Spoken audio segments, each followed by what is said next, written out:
of the Kobold, of Wilhelm Schwartz and Father Peter too. There are tales of the Hoplite, of Leroy Copeland and Hatshu. And while the details of their past and trials were never meant to spawn the deeds of one. Yeah, Knox. Yeah, it's been recording. Aw, shit.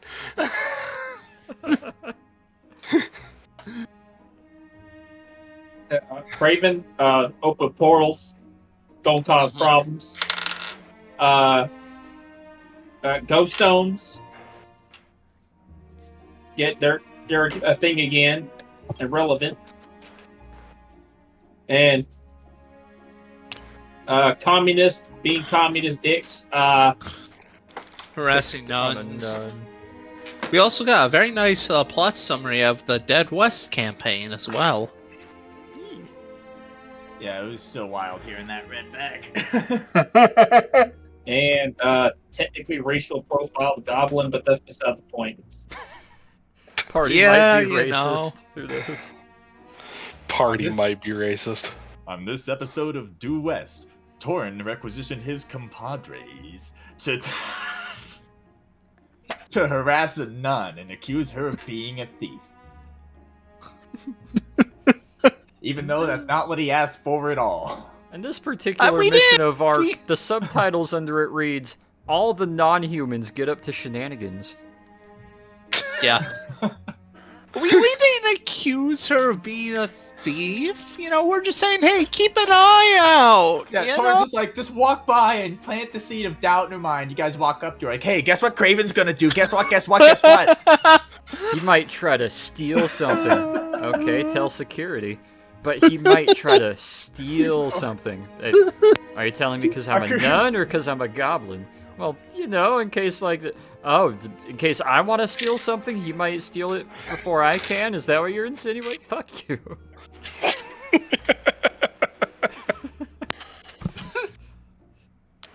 The stereotype's very harmful to us short people.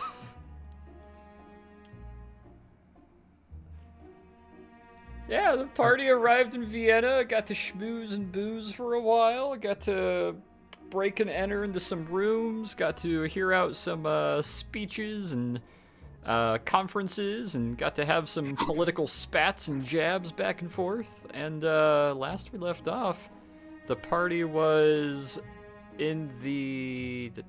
you guys were in the items hall for day 3 in between attending various speeches and presentations, while also trying to gather information and do some observation on likely suspects who may be showing interest in, according to Swinton and his expert spying eyes, on a handful of likely items that seem of importance, and a handful of people that seem to show special interest in those items. And the hope is that Wondrous Company non-human branch will either halt the theft, steal it before it gets stolen and replace it with a fake, or just thwart it altogether. While also seeming to work with what they're finding to be new hopeful allies, both in Confederates, trade moguls, clerics, and German airship engineers. German airship engineers, and Can't mercenary call Rudolph kobolds. Hess an airship engineer.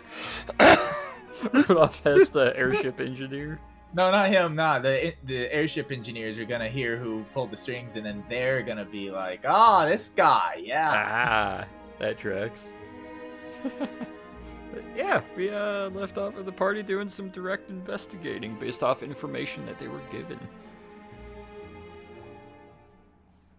I suppose I need to move us over to the items hall. Yeah, I believe we left off in the items hall.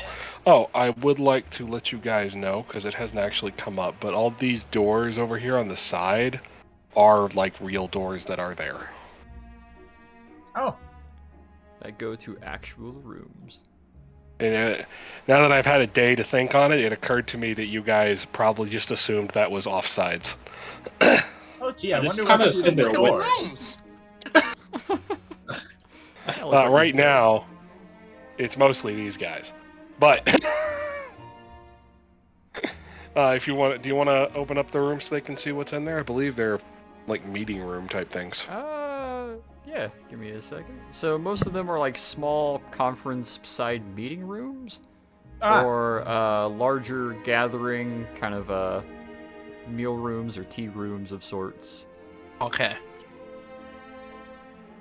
However, yeah, they're currently closed and away, and it's also The working holding as cells. a holding cell for the body storage. That's like some Truman Project shit. We're all here, and all the rest of the cast is just packed into the corner of this room, waiting for their cue. That's a great movie. No, they're all just standing there with their heads down like deactivated robots. Oh god, that's a D&D Standing there like in a campaign. Westworld. That's a D&D campaign starter that I need to use. Go through the first 2 sessions and then start dropping hints and let the veil fall apart as the party realizes they're in the Truman Show and not actually in a fantasy world. And they're just on like Better a yet, Xena they're not- show. Better yet, they're not in the Truman Show. It's a fucking simulator thing, like Ender's Game. Oh, Yeah. oh no. All right, you guys completed the simulation. Time to face the real threat in the real world. You like how Peter got run over by a tank? Yeah. Hadn't we just finished up in the Yes. Yes, Yeah. we had, but given that that was at the very tail end of last night, is there anything you guys would like to investigate or look at, or anyone in here you would Yeah, like hey, to what's talk in those rooms? to? We just had that conversation. Yes. They're private I side wanna look at meeting the monkey rooms that again. you get the notion you could probably only enter if like there's a reason to go in there. Or I if mean, like you could just enter them, but you don't have a Okay. reason to enter them. They're not locked, but they're not like... It's that societally implied staff-only room. That nothing's stopping you from going in there, but Oh, like it's no. implied. There's a sign that says we can't go there. Oh no! That's so- stopped us before. Damn, about how long is there till the Ikiro's presentation? I believe that's what was next eventually. Yes, it was, and it's. I'd like to do a little bit in here so we can kind of get back on vibe. Yeah. Or doing something else, and then after that, it just go whenever we're ready. Okay. I want to take a look at the monkey again. Torin does want to get this film developed sooner rather than later, if possible. That's probably can't be done here though. So I don't know, would the palace be able to develop film, or would he have to go I out in don't think town? he'd want it to. He'd probably want to go out in town to do that, which is why I'm asking about when the presentation is. I'd say you probably have to go out of town because this is one of the smaller palaces, but like, that's like just walking off the grounds. That, you know, nothing's actually keeping you on the palace grounds other than the fact that all the things happening are here. Yeah. Yeah, we can do that. You wanted to look at the monkey first, though? Yes. Because you got. Okay. Why Oh. are you here? Roll insight. Why not? Nikos and Hachu are having the Ferris Bueller's Day Off at the museum moment. What's she looking at? What's she thinking? 11. Always forget what it is. I need to forget. It's in the site. 14. Y'all check your DMs.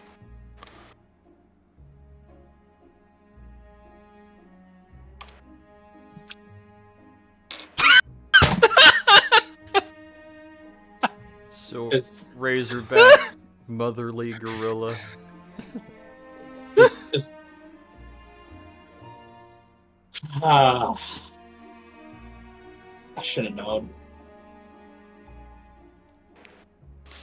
Well, Nikos, I'm afraid it is just a monkey. But it doesn't make sense. Why? There's a bunch of I never said you historical guys artifacts passed. here. Maybe It can't someone just be a really likes monkey. it.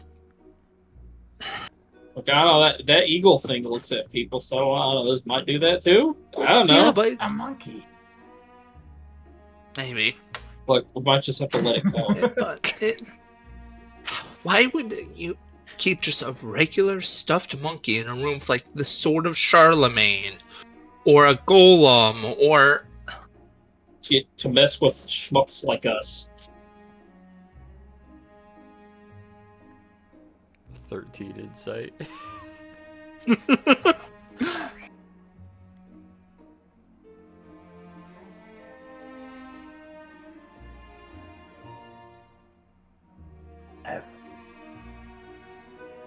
If you two don't mind, I'd like to take a brief lapse to go get this film developed for the scrapbook, of course. You know, the one all right. I'm making.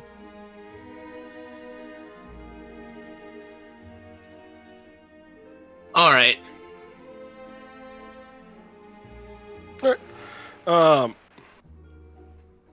You guys go not too far from the palace. There's a photography shop. In order to get you probably took maybe 30 pictures. Yeah, so something like that. 30 pictures developed. It's going to cost you about 7 gold. Now, how quickly will I be able to get these back? It should take not a Russian accent. He could be a Russian Russians expat. in Austria. It should take about 2 hours. Perhaps come back after you do some other things. Yes, of course. That's a cue for something. He'll pay the man and leave. All right, I think I'm set for the lecture now. If y'all would, Alrighty. slide please. Also, just on the way back, is there perhaps a blacksmith out here as well? Somewhere, maybe.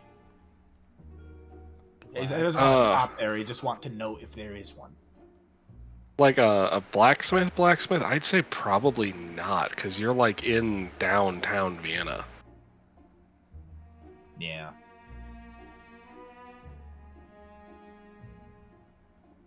This is why the Greeks are better.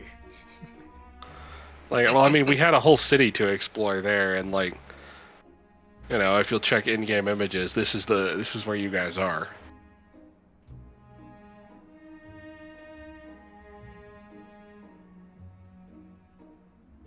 Might have to set aside a little bit of time to do that as well, either today or the next day.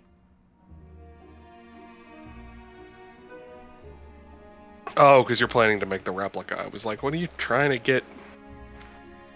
Come on, it's not going to be very hard for a blacksmith to make a fucked up copper ball in the right shape of a picture. Like, That's true.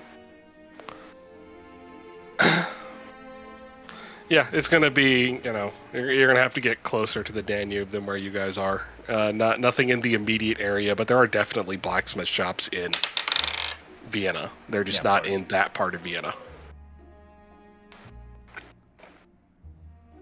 We're in the too fancy part. We're too close to the palace. yeah, people don't work here. Exactly. You guys are literally like a quarter mile away from the actual Capitol building. Fucking Parliament House is like almost a stone's toss away. As our You're Russian right. friends in back would say, something something bourgeoisie. Ah, we're here.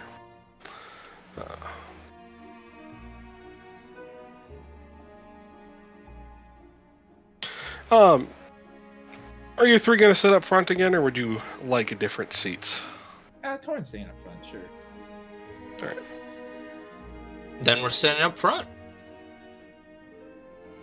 Oh, I gotta give Craven his box back. Oh yeah.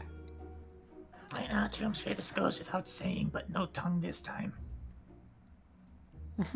That's what she said. She would never say that. Who, Pink? Any she in this situation would never say that.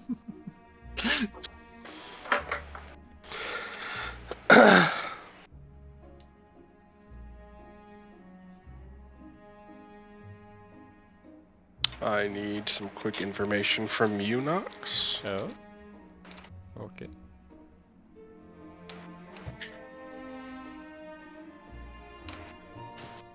Look at Craven up there in his "I'm better than you" box.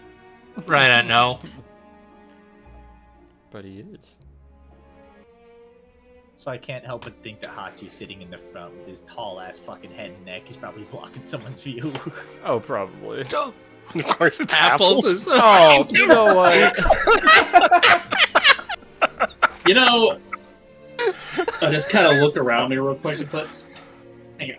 I need to get to press a little bit real quick. I Down just in coil down front. a little bit. Down in. Did you I catch know, my DM okay? nuts? I'm trying to I'm fix checking it. it. He's coiled around his chair and he's resting his head on the back of it. Is that good? Tell me if I'm short enough now.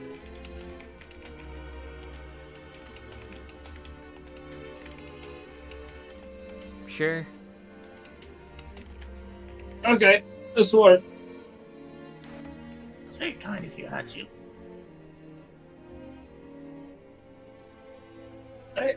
I am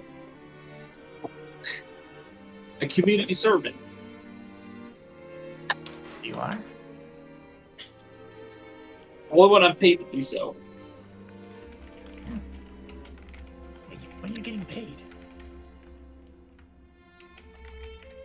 Well, I don't know where we are. We're kind of being paid to be here, so like it's kind of goes hand in hand. I'm sort of getting paid to be here. It's a bit complicated. I think about it.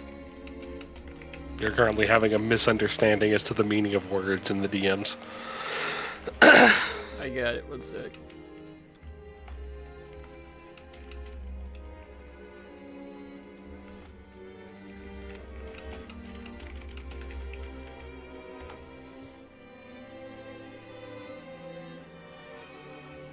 You know, I have been thinking about it a little bit, Nikos. I don't think, based on my brief conversation I had with him, that Craven's Roman friend isn't necessarily as obligated to him as he might be led to believe. I perhaps believe he's just getting paid and little else. Well, that's good. Or it could be wrong, but that's kind of what I'm thinking. So, a couple minutes pass as to the initially intended start time of this conference, and everyone's kind of sitting around, getting a little antsy.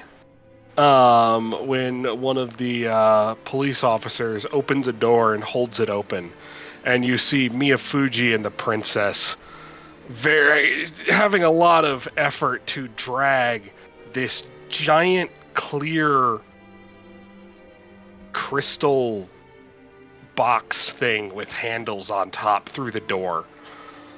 It's about 5 feet tall and about 2 feet square. Looks like it weighs a ton, and they're just having trouble manhandling it around the palace. Oh, that looks fun. Interesting. What do you suppose it is?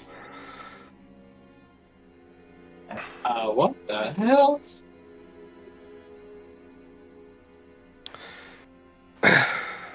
They get it up, and he sets it up, and this is, yes. Sets it up, standing vertical, and the police officer follows after, carrying a little table, on which he pulls out and sets a small model of something. Anyone mechanically inclined, or who would like to pretend they are, do you roll me a perception check? That's a flat 30. Yo, dog, what the? Sorry, does it need to be higher? What's your bonus? It's know thy craft, which grants +7 to perception and insight checks when trying to understand the mechanical workings of a machine and / or device. Okay. You know what, Torrin? At the museum, you've seen things similar to this. It looks like it's a small model of a ship's turbine engine. It's about 1.5 feet long. It includes the boilers, turbine, and a propeller shaft going backwards attached to a small fan. Torrin's just whispering this like back and forth to Nikos and Hotchuck. Oh. It's a compressed turbine engine. I can't quite tell the model, but we gotta get the model.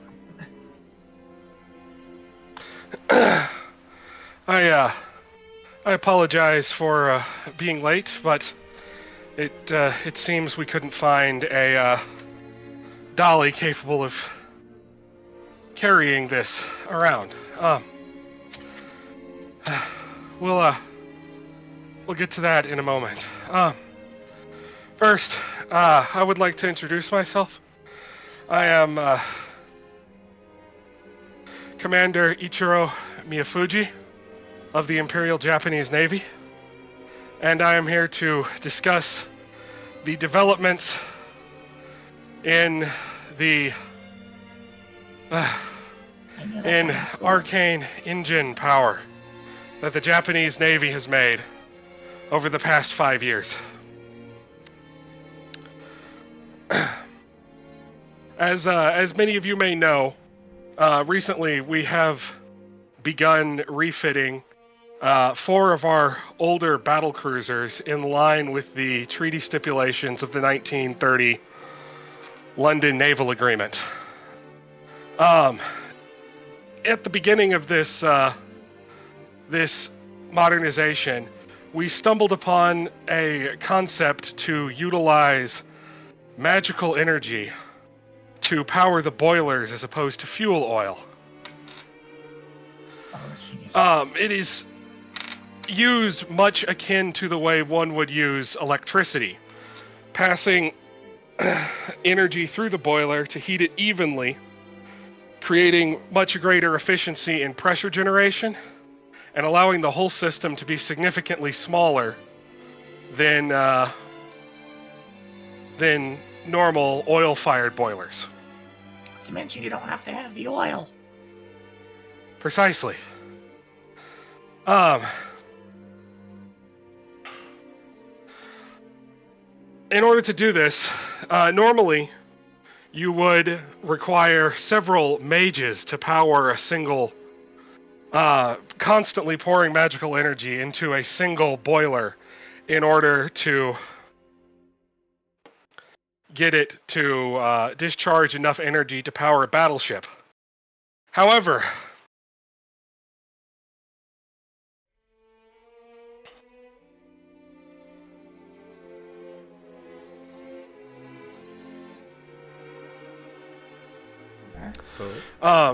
using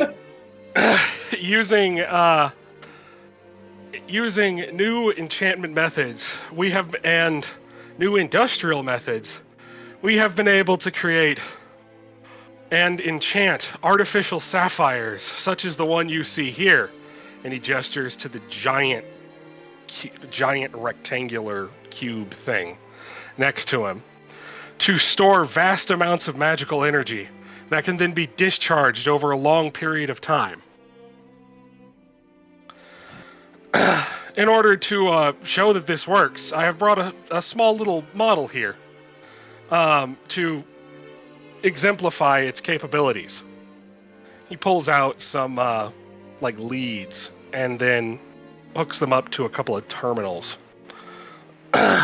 on top of the magical crystal. Now, because of the scale of this, we're not able to implement some of the control systems that we have installed on the battleships. However, with a skilled mage, it is possible to still moderate the magical energy flow. My assistant here will be doing that for the demonstration. She reaches a hand out and places it on top of the crystal.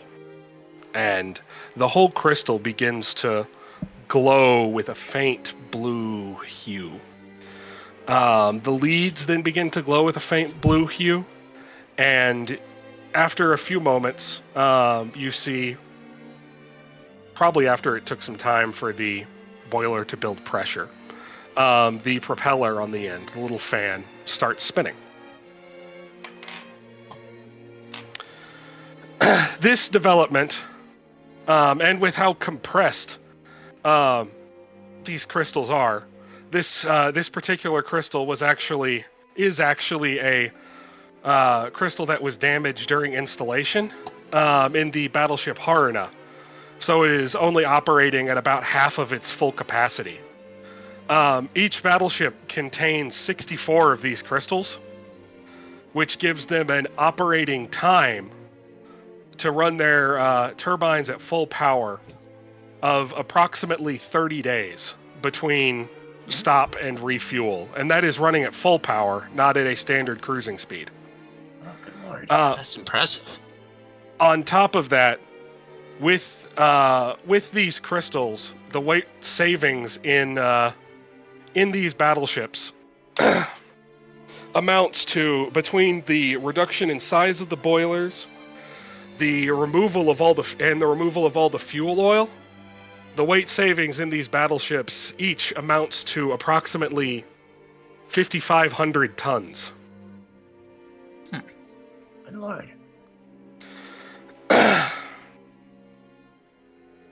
In the nature of openness, the Japanese people have come forward with this publicly because we believe this development will not just change the nature of how we transfer energy into large objects such as ships or trains, but those changes themselves will change the way we have to design and build these ships and trains, leading to the need for changes in things such as this currently being negotiated naval treaty in London. We also believe in future, with more reductions in size and scale, this can be used to power smaller objects, things such as aircraft and personal flight devices, similar to some ground vehicles that I understand our British friends have been experimenting with. In that vein, we have created a small design just to demonstrate this for personal use. It requires a mage because we can't fit the control systems inside it, but it does enable flight for a very short period of time. Her stuff is summoned, right, Nox? Not actively, no. Okay, so while he's been talking, she's gone off sides and come back wearing some crazy contraption on her legs with propellers and everything. Oh, goodness. He stands back, and you see that same slight blue glow transit around her as she transfers magical energy into the device, allowing her to raise about 2-3 feet off the dais. After hovering there for about a minute, she sets down and makes her way off the stage. Now, we haven't been able to get this technology up to a point where it's of much use yet, as its flight span is only about 5 minutes due to the energy storage density and the energy required. But we believe in future it could be great use. It could be of great use. We're even looking at ways to, in future, use it to compress air down in what I believe our German friends on the scientific front are calling a jet engine. I understand they're close to a traditionally oil-powered prototype flying soon. Hopefully, with that being completed, it will aid our progress on the more magical front. Does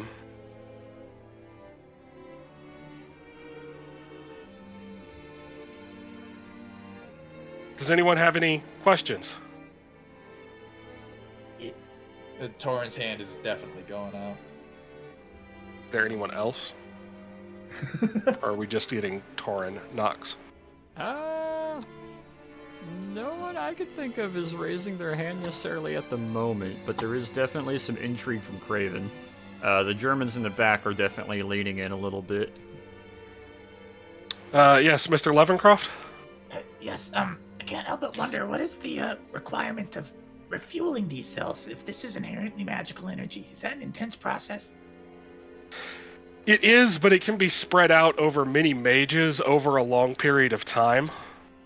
The way we have done it is at our main naval base in Kure. We have a deposit where Navy mages just deposit magical energy into every day.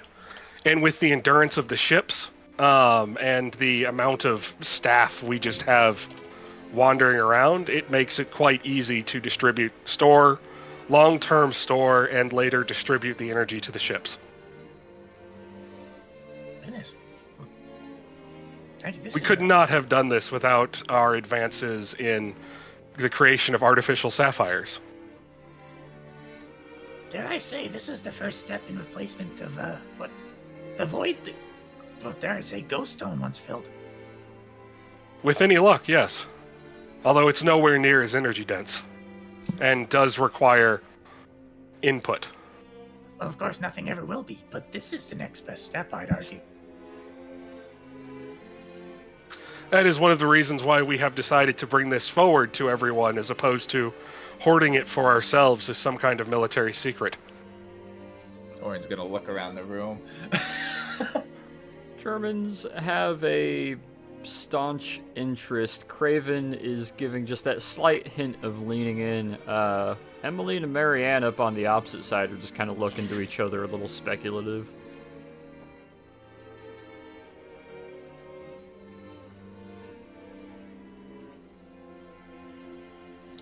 Silence lingers too long. Torrent's gonna break it with the starting to clap.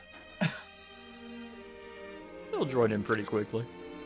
Yeah, other people will join in, and after a bit, he's going to wave a couple of the police over to help him try and get this giant sapphire out of the way. Trying to grab everything except the little table there.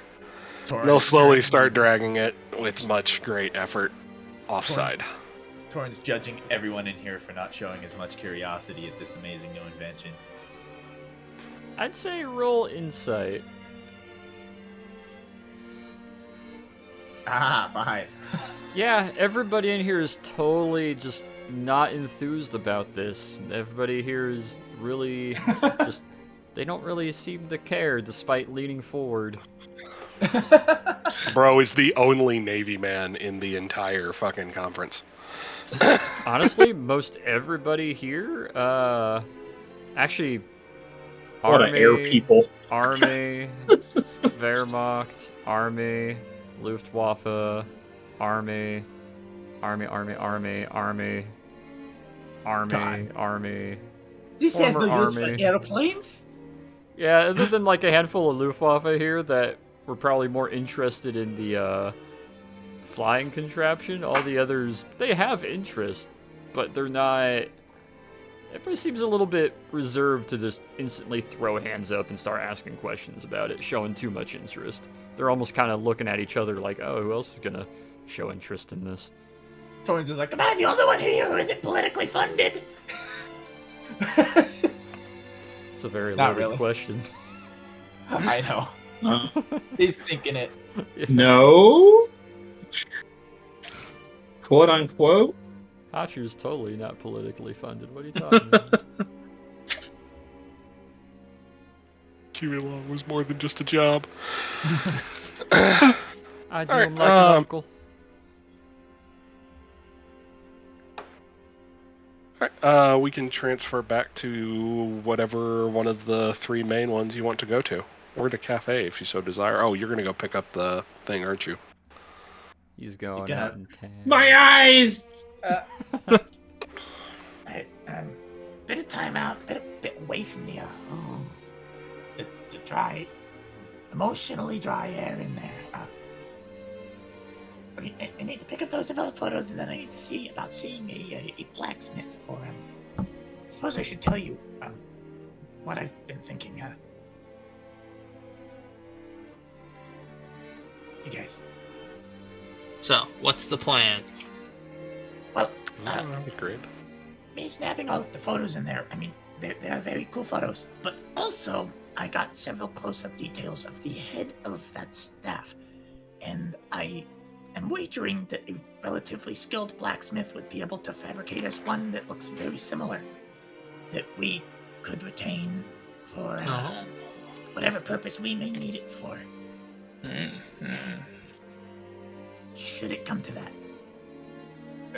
Okay.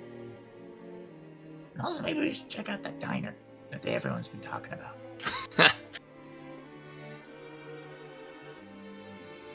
Do you think only taking the head might not disrupt its magic? Well, from what Swinton said, it was primarily the headpiece that wasn't my inclination. Roll me. Been replaced many times. What? Yeah, I was gonna say roll me history, but you came up with it at the end. Oh, yeah. Yeah, the haft of the mace has been replaced many times. Okay. So if we can leave the haft, which is ultimately unimportant, it's plus a grapefruit-sized ball of copper is slightly easier to transport and conceal than Oh, it's more like a large bowling ball. a large bowling ball-sized piece of copper. Every crackhead's dream. Oh god. Yeah, so onwards to the fucking Photoshop Photo developer. camera. What's the actual name for that fucking guy? Photography shop is what you're looking Yeah. for. And then off to try and find a blacksmith, and then the diner. Yeah, the diner sounds fun. Pick up lunch. Yes, lunch. But those sapphires are interesting. Oh, they're absolutely wonderful. I mentioned it there, but nothing's been able to do that more inherently since Ghoststone. Of course, this comes with the issue that you have to have an army of mages standing by blasting magic somewhere, which is probably kind of soul-crushing to a mage, but True, but it's young. yes, exactly. Look how far flying's come in such a short time. I feel it could be the greatest form of energy density that has been developed since, well, ever. Yeah.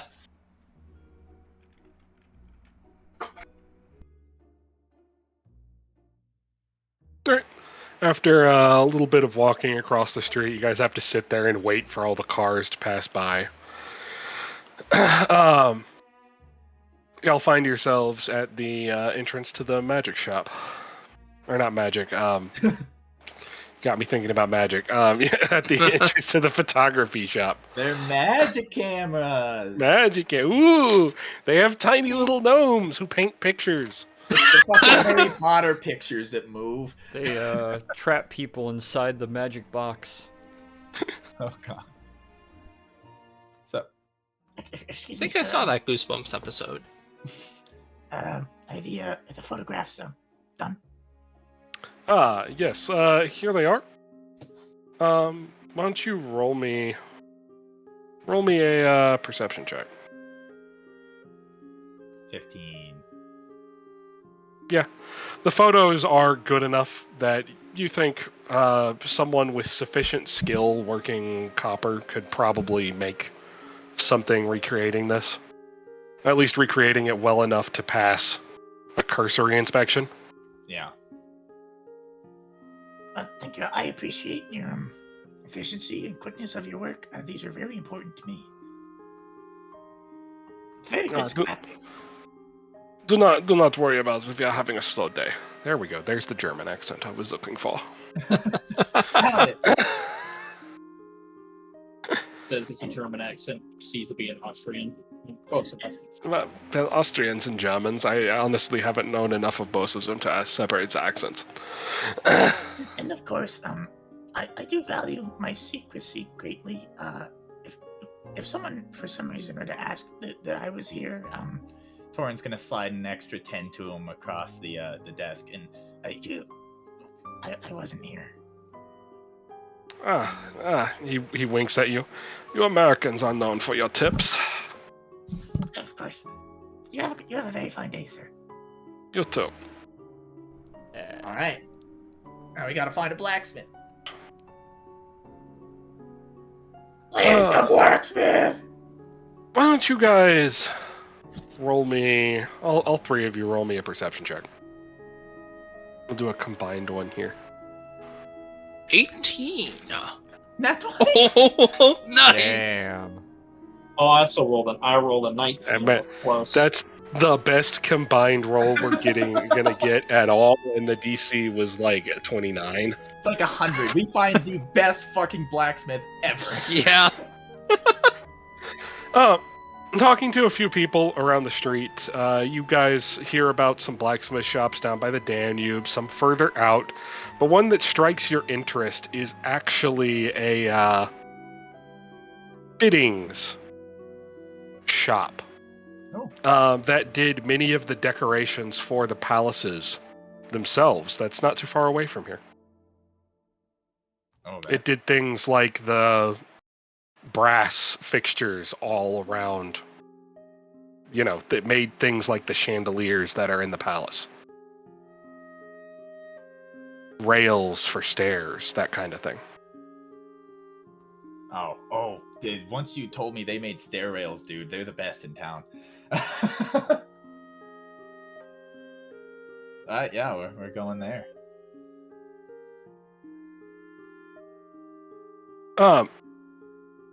Making your way inside, you find a small storefront attached to what on the outside looks like a very upscale townhome, but as you're kind of walking around it, you notice that the back has some kind, like one side of this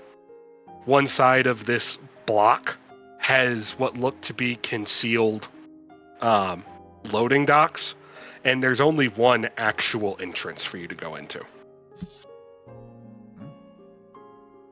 That's the one.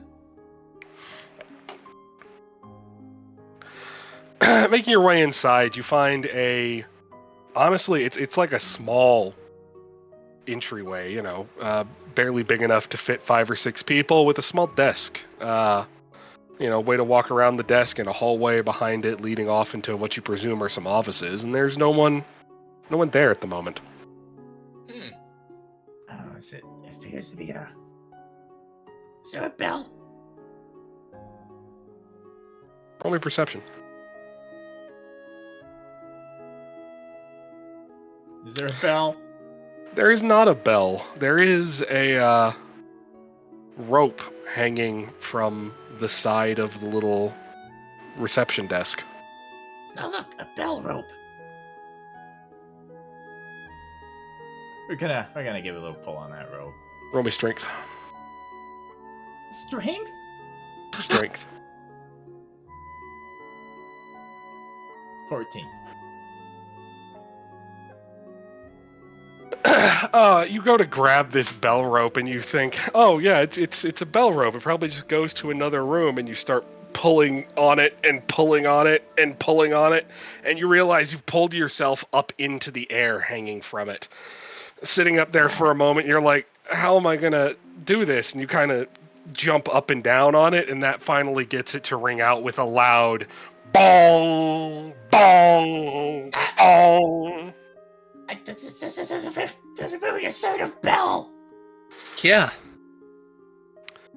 A few minutes pass, and a somewhat older man, looks to be in his 60s, comes out and, because my mic is going to peak if I try it, shouts at you, "Hello? How can I help you?" Oh dear, I do believe this man may be deaf. With a bell like that, yeah, What did you probably. say? I'm looking to have something made! You need aid. Would you like me to call the police? No, I need something made! Roll me performance. That's what Yes. Yes. Oh, what is it you need? Torrent's gonna fucking pull out his envelope of pictures. He's gonna siphon through until he finds like the 3 or 4 he took of the head of that thing, and he's gonna spread them out on the table before him, and he's gonna like gesture to the brass or the copper bowling ball head of this thing. Like, I need a recreation of this for collecting! You need it for recreation? What would you need a copper bowling ball for recreation? Bowling! That'd be a hell of a strike if you ask me. How quickly do you need it? As soon as possible! It is going to be very expensive. We have many other jobs right now. How expensive? About 1,500 gold? I can do 1,200. Roll me persuasion.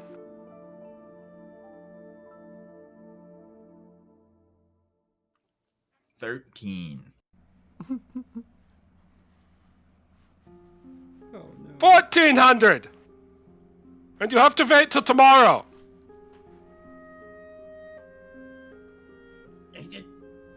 He's just gonna give him like the thumbs up. Ah, good. I see you then. Yeah, just one quick detail. It has to look like this. It's for You want it to decoration. look like your tail? Just someone have it. Give me a piece of paper. It's gonna like. I take out a little notebook paper I have on me. Just here, just do some scribbles. Torrent's gonna write out. I would. Because this is for a collection, the person who has commissioned me to acquire this item has asked that it resemble the original as much as possible.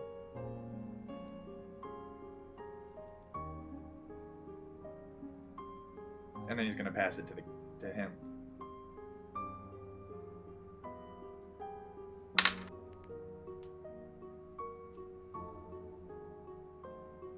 He's gonna look at it for a minute.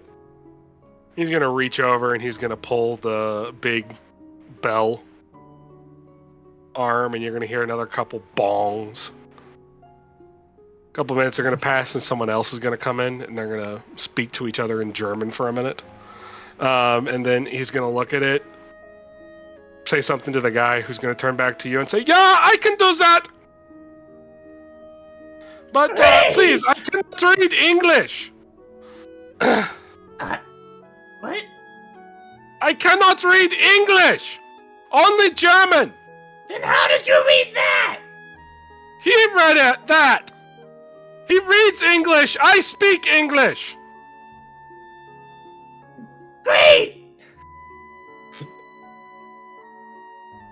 Thank you! Have a nice day! You too!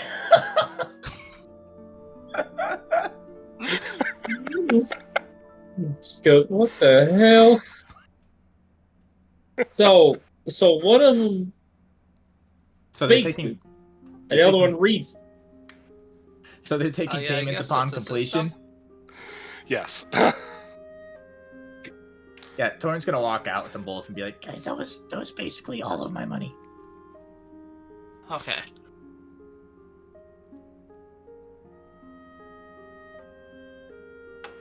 Guys, let's go eat. I've got like $50 left. I can pay for lunch. That'd be great. As I'm also rubbing my ears. Oh. It's like, yeah, I vote not to go in there. Next time, just one of us could go in there, please. they don't hear the bell, they feel it vibrating the building. Yeah, I think so. I believe it. Ah, All right, so you guys want to go back to the palace or go to the cafe? Torrin To has the his cafe. mindset on the cafe. We're out in the town. All right, we have the DM cafe, right? DM me who's gonna be at the cafe, and I'll put them on the map. Or if you Oh want my just fucking god. Oh no! instant, instant. Oh goodness. No fucking way. Why don't you give me a Fuji too? He is right. Here you go.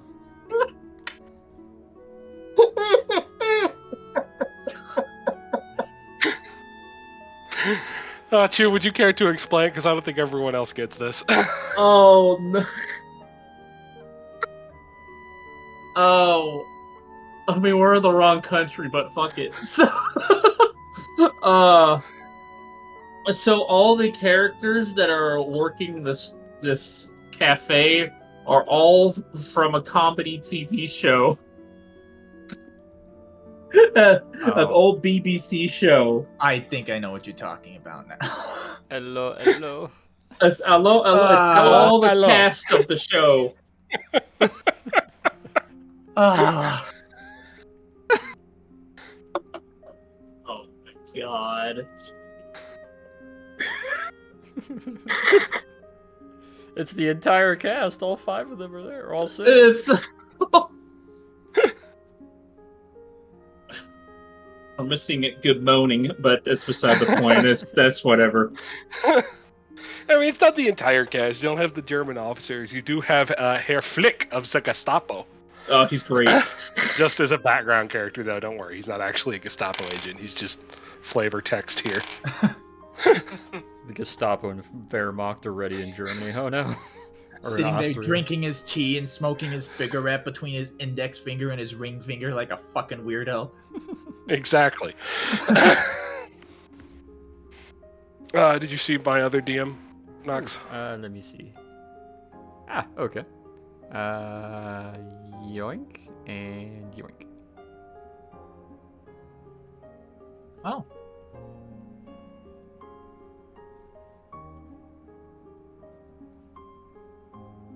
There you go.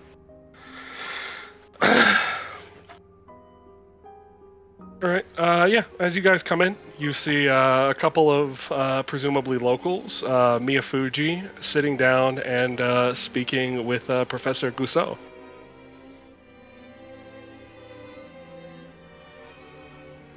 And Pink and Red are just hanging out at a different table. oh, it's quite lively in here. I see familiar faces. Yeah. Suppose we go. We want the window seat or the main floor here. No, we could spend time looking out at the city. Yes. I'll try to eat conservatively on your budget.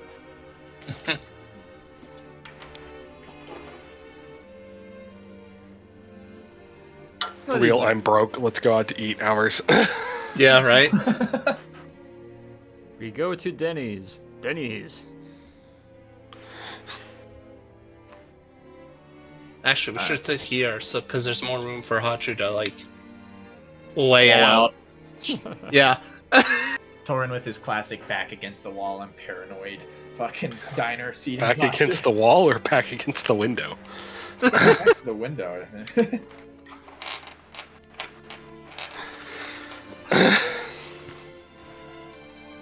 Hachu, what? There's a gremlin on the sidewalk. I saw him. That ain't my business. It's all that does it, right? Yeah. The whole time you've been sitting here across the way, you've seen this woman speaking to Professor Gusou, and he's having a conversation with Miyafuji, presumably about Miyafuji's recent presentation. But as he's been talking, you've all noticed that she at first looks like she's been taking notes, but it takes you a minute to realize that she has been still taking his order this entire time. Oh my god. It might take us a Torin, I moment. think we found someone who eats more than you do. I'm impressed. I'm in shock. I mean, have you seen him? He's a bit rotund. True. How can I help you? Well, I want to order food. What would you like? What's good? Let me pull this out of my DMs and post it in the chat. Didn't he just steal I'll an have actual a menu? coffee and Yeah, it's the- sandwich. Oh, It's you the actually have a actual. menu? It's the, Okay. It's the actual menu of a cafe near the Palais Schwarzenberg that the guy who recommended us to use Palais Schwarzenberg gave us that he has Richard, visited. Oh, you cool. madman. It's in the chat. We love you. I Rich. see where you've been getting your cakes from now. Yeah. Mm-hmm.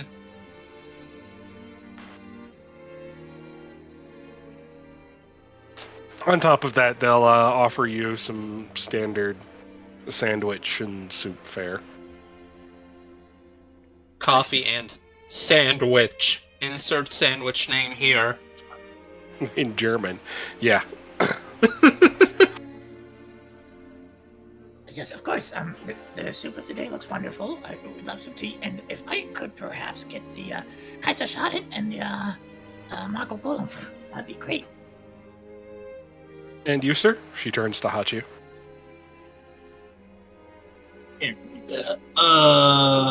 Asking the southern man to speak to him. Danke schön. No, it's Danke schön. Donkey shun. Yeah, Danky Shoe. Danke schön. You are butchering my native country's language. I'm sorry. Probably my favorite part of Wolfenstein. The Klansmen getting pushed around by an SS officer. It's Danke schön. Danke schön?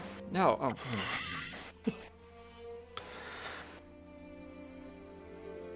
Well, Hachu? I'll have the apple strudel. It's closest thing to apple pie. The apple strudel. That sounds like this. Close enough. Apple strudel. Now kiss. He's gonna notice you looking at Professor Gusou giving his order, and she'll say, "Don't worry, we've already learned your order will be placed in ahead of everything he has ordered." Oh, thank you so much. Thank you. Much appreciated. Is tipping customary in this country? I think that's only in the you guys with you Americans. Roll me. What would that be? Insight, maybe? History? History? Intelligence? Intelligence? Charisma? Charisma, maybe. I don't know. Whichever you think would be befitting of understanding cultural norms. I'm gonna go with roll me a flat charisma. Okay. Yeah. I'm going off my memory here, but I'm pretty sure Austria is one of those countries where you can tip, but it's only done if you really feel like you've gotten truly exceptional service, or if you feel like the employees are getting beat to shit by their boss. Okay. So it's a fine line to walk there. Okay.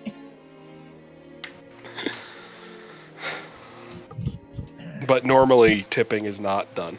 It's exceptional circumstances tipping.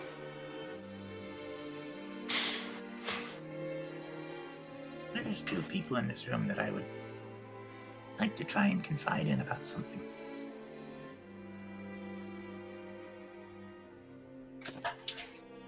You're the better talker than either one of us, so. Oh, the food's not here yet. You can go and talk. 2 minutes pass. Or are you going to go talk? Oh. I And think that he's... is. Yeah, I think he's gonna approach Guso and Fuji.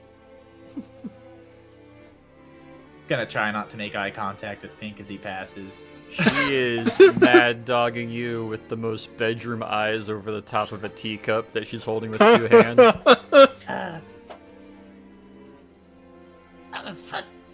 Funny seeing the both of you here. Bonjour. Bonjour, Monsieur Levencroft. How are you? I'm quite well. I assume you were as enamored by Fuji's presentation as I was. Yes, it was very interesting. It was. It is something that is usually outside of my field of study, but I was quite curious, especially about how the giant gyms were created. That is a good question. Not easily, I could assume.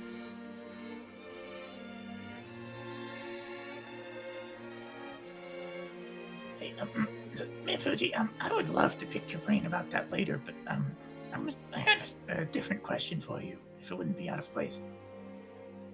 What was it? Go ahead. How familiar are you with magical items? I mean, I work with them every day. I have one that's been stumping me. What would that be? I don't know if I want to show you right here at this moment. Perhaps once you're finished with your conversation here with the wonderful Guso, you could join me at my table for a moment before you head out, perhaps. Sure. I'll speak to you then. Is there any particular reason you don't want to stay here? Torrin's gonna gesture over his shoulder with a little toss of his head to Pink.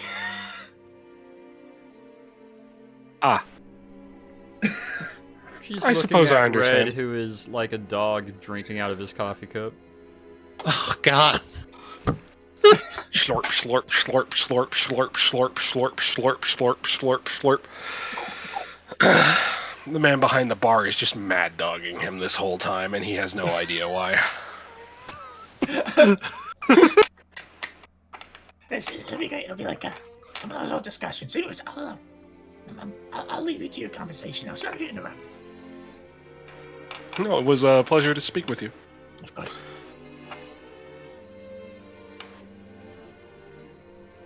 Eyes just kind of track you without drawing any attention and go back to looking at Red. Well, that would well. So what did you want to discuss? So, remember those scrolls I found in Rhodes? You know, Mm-hmm. okay. You know, I've got more of those, right?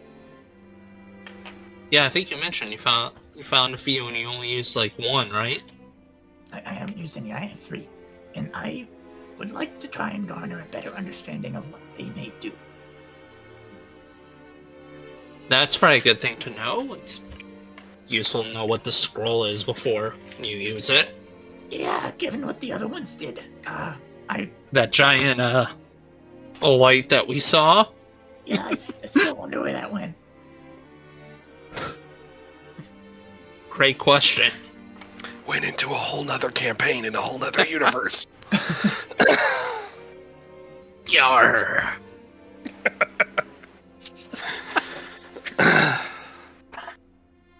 But yeah, the seed's been planted. We're just gonna eat and have a good time.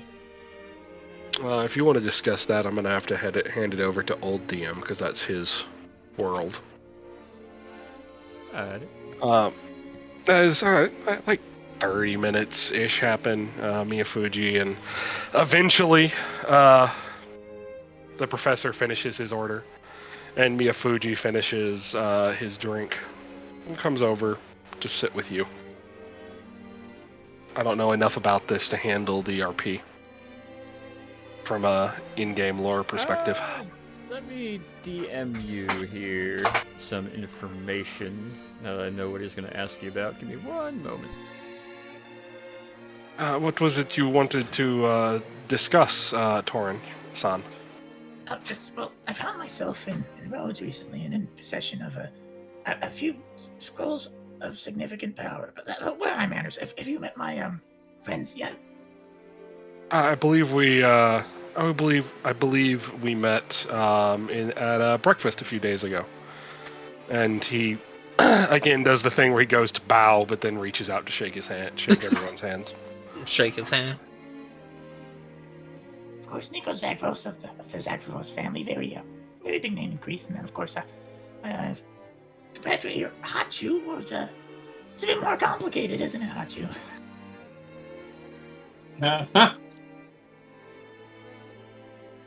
Sorry, he's shy. So, what was it you wanted to discuss about Rhodes? Were you there when the Colossus showed up? So, no, but I feel like I should save. You'll see my presentation. Anyways, He's gonna reach in to his satchel. He's gonna draw out one scroll, and he's gonna tentatively lay it on the table and be like, do not open this. Whatever you do.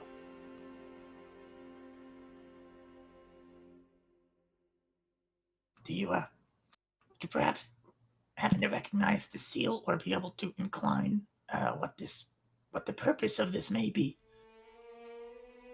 he is past the one with the horseshoe and star crest on the seal.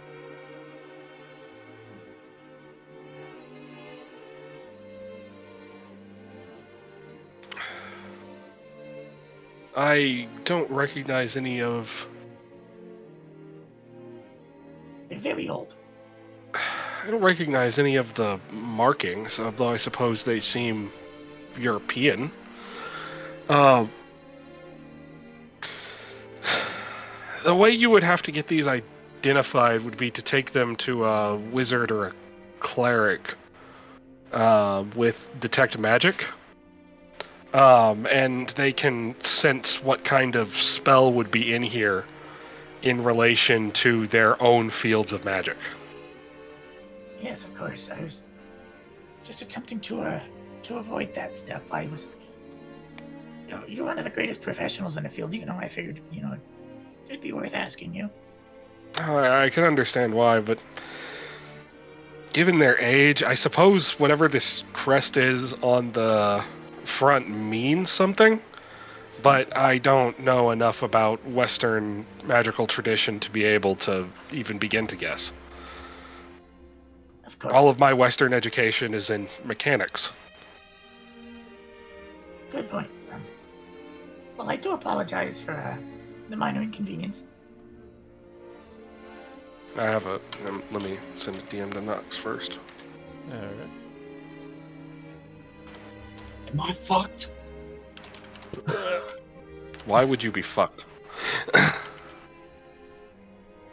No, this is your perspective.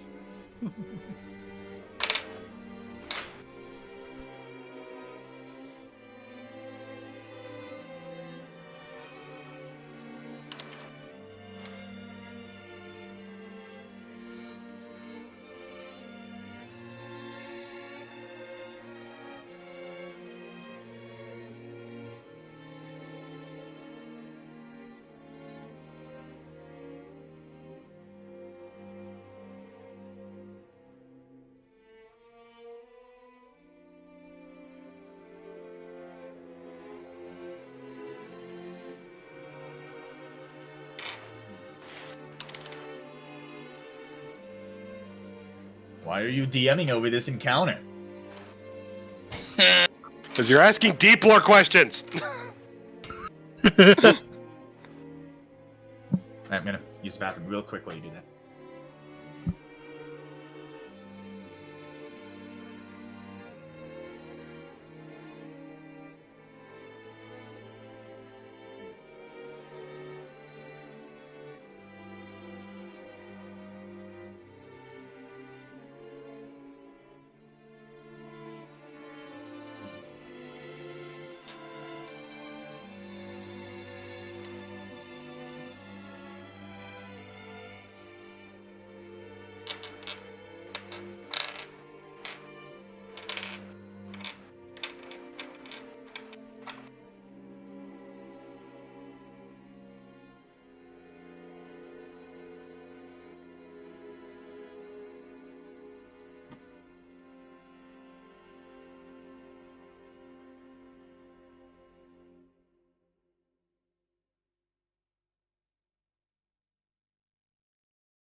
Alright, I'm back.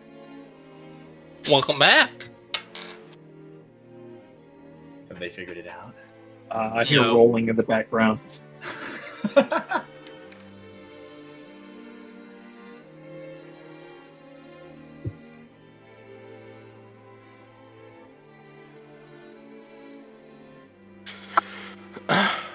Perhaps you could speak to Professor Gousseau about it. He is more knowledgeable about European magical histories.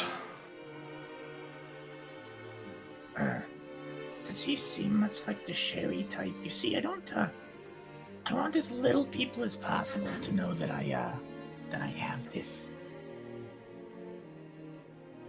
I trust you, of course, but I mean, he seemed pretty open with me, but he is a professor at the French military college Saint Cyr, so I would assume he knows how to keep a secret. all right. That's worth an ask. Well, thank you. Oh, no problem. Do have a nice day. You too. Are you going to be attending the lecture that the Soviets are planning on giving later today? Oh, I wouldn't miss it. It seems rather interesting. They claim it's going to be world-changing. Well, I hope it is. That he'll say goodbye and make his way out. Was that awkward? That felt awkward. I felt really awkward. That was on me, not you.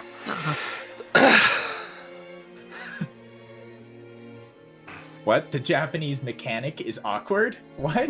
Wow. Whoa. Would have Yeah. fucking believed that one. This whole time, you guys have been talking. The waitresses have been kind of chain delivering food to Gousseau's table. Well, should I try again? Wow, and asking Gousseau or trying to figure it out yourself? I've tried to figure it out myself. I'm a bit stumped. Just bouncing ideas off and perhaps could be really helpful. It could. Could come with if you wanted. Why not? That's you. You wanna come with? You're gonna hold down the fort. I'll keep the table. I don't know how to talk to anybody in here.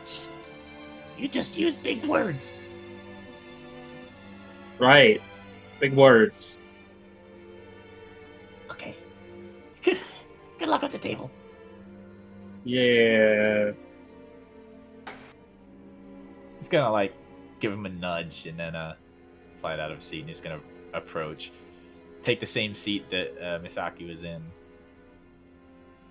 Just call him Miyazaki. What? What? Miyafuji. Miyazaki's Alright, the yeah. guy that animated Don't fucking know all these Japanese sounding words. It all starts with an M and ends with a fucking sake, okay? Wasn't Miyazaki doing political cartoons at this time? No, he wasn't born yet. He wasn't born until Or post-war. oh wait, no, okay, yeah, I'm thinking. Or Of, immediately prior to the end of the war. who am I thinking of that did 30s and 40s? He was born in 41. You are thinking of Dr. Seuss. No, I'm not talking the Japanese animator that made like White Line and stuff that used to do Japanese military political cartoons. The guy that made Spirited Away and stuff. No, that He's was still Miyazaki. alive.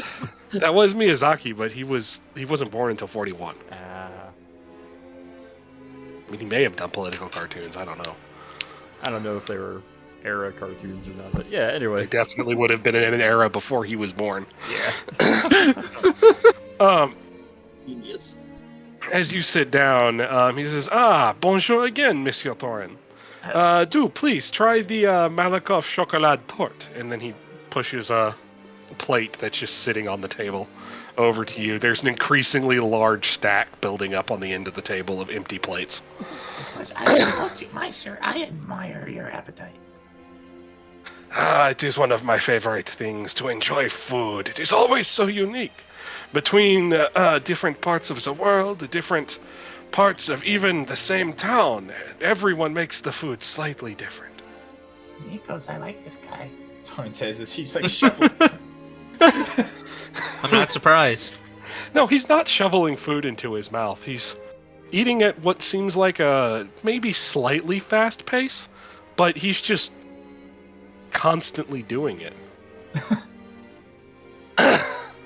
Yeah, Torrin's gonna enjoy the cake, and then he's gonna be. Right, so, I actually wanted to ask for your professional experience in identifying a very old magical item. Oh, what would that be? Bit of a precursor. I found this, I acquired several of these in Rhodes. And he's gonna do the same spiel for Mitsuki. He's gonna like lay the scroll down on the table, but he's gonna leave it there with his hand on it. This must not be opened, but it is activated upon the moment it is opened. And then he's gonna slide it a bit closer. He's gonna put his fork down, slide the plate away, and make sure to dust off and flatten the tablecloth immediately in front of him. Wiping his hands off, he takes a hold of the scroll, takes a look at it, looks over it. Quite a while, actually. Kind of lifts his glasses, takes another look at the seal, and says, "You found this on Rhodes? You said." Yes, this and others. I learned perhaps the difficult way that opening them is very risky. He laughs a little bit and goes, "Oh, everyone makes that mistake once. This does look like it was made in Outremer. From probably the 1100s. Do you know what it might contain? I found that the crests on them are loosely related to perhaps their intent, but I cannot decipher this one.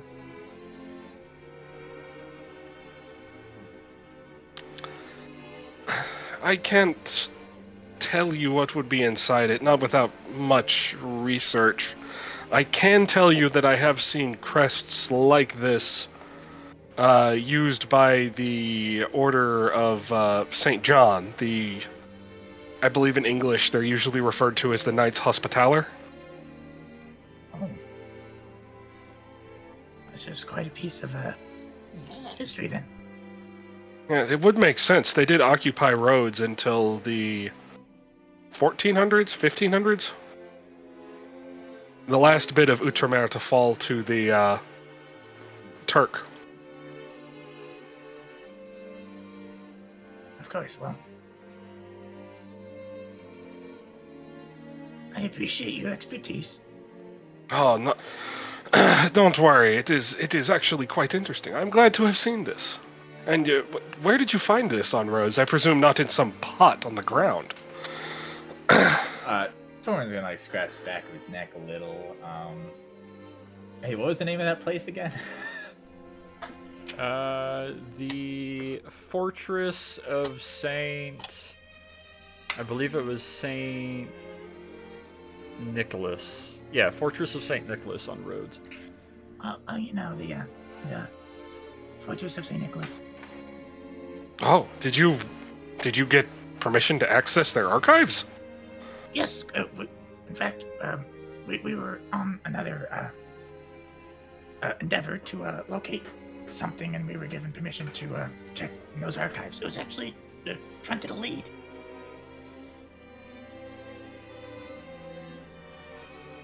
Were you there when the Colossus showed up? No, we had left by then. Oh, a pity. I would love to speak with someone who'd seen it. I hear it is truly an incredible piece of old world arcane. Torin is just like glancing up at Nikos.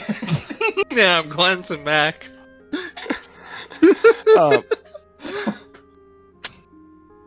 That is quite a bit. I am a little surprised that this much was left. I would assume it would be one of their less powerful scrolls.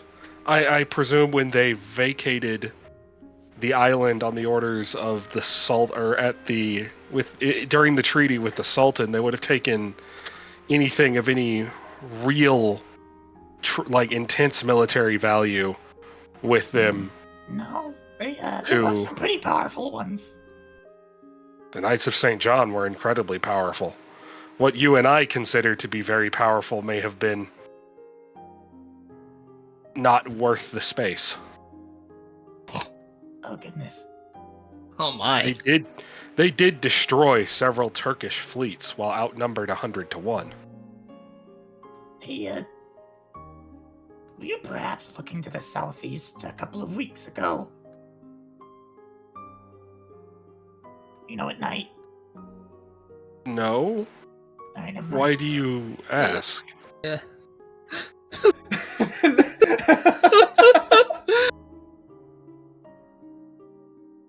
Just there's this weird thing, like, an evening where, it's like a shooting star, but in reverse. It's nothing, don't worry about it. Forget we mentioned anything. To get a proper identification, I would recommend you take it to a cleric, possibly a cleric associated with the Knights. Now, where the hell would I find a cleric around me? Oh, look. I'm not sure you'll be able to find one here. I'm not actually recommending you take it to Peter because he doesn't have the requisite skills.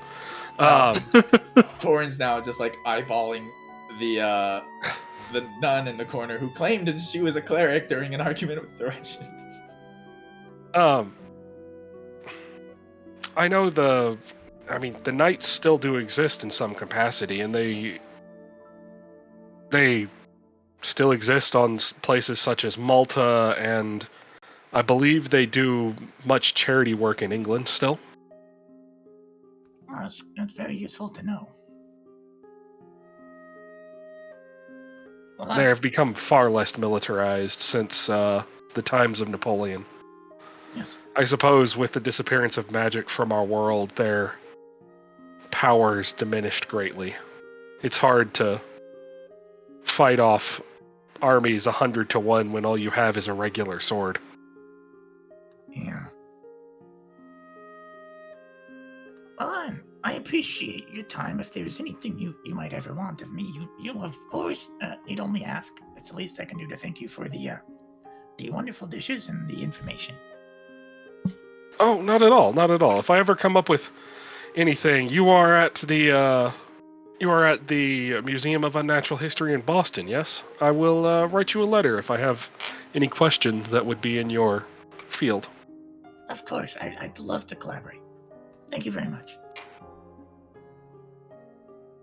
As you stand up to go, he stands up, shakes your hand, sits back down, and continues eating.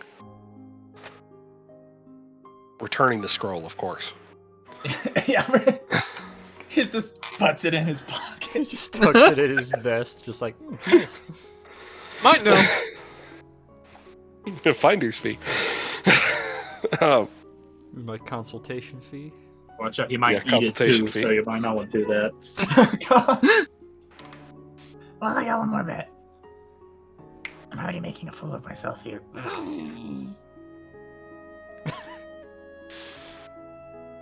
What about the cleric over there? Maybe.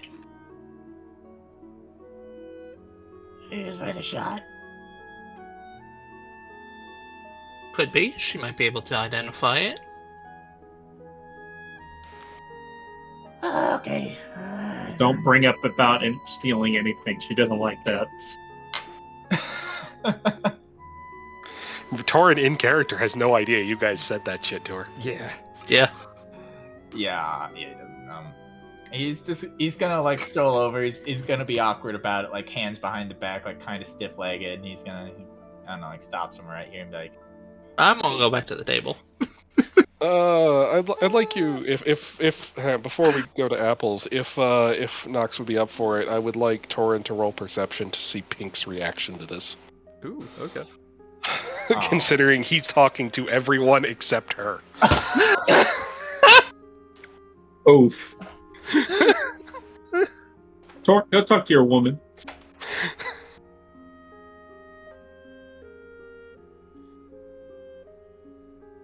it's not like that. It's about magic. Mm-hmm. Okay. Not Nox. Torin perception. 19. Give me a little description of Pink's body language.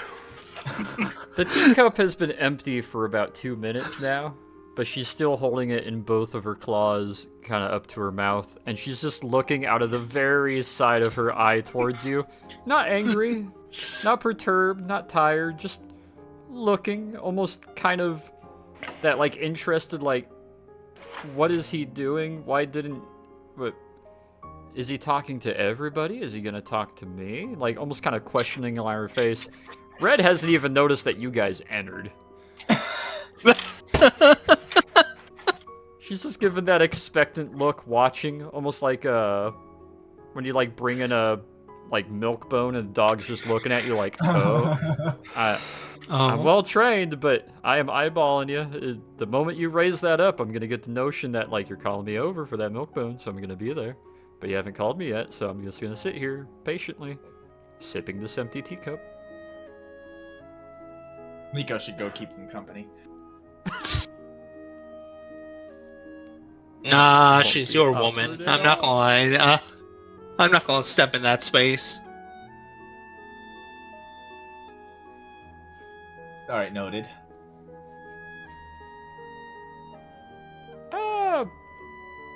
Captain Percy is sitting back in his seat with one arm up over the corner and the other arm holding his teacup.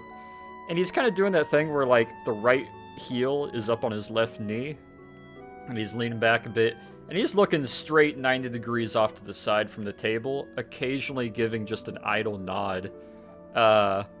Apples seems to be enjoying some apple fritters, precisely 4 plates worth of apple fritters, and is holding a fork in like that accusing mom way, and has been seemingly venting to him, and he is just lending a deaf ear.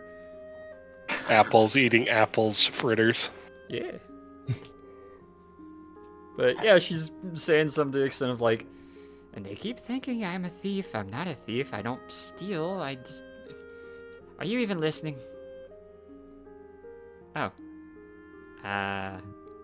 Hello? Hey, I had a question for you. Uh-huh. What? Uh-huh. Is now a bad time? No, I'm just, She'll push two of the empty plates away from her and kind of fix the front of her habit. Percy doesn't seem to mind at all. He just kind of gives a little nod. No, what's your question?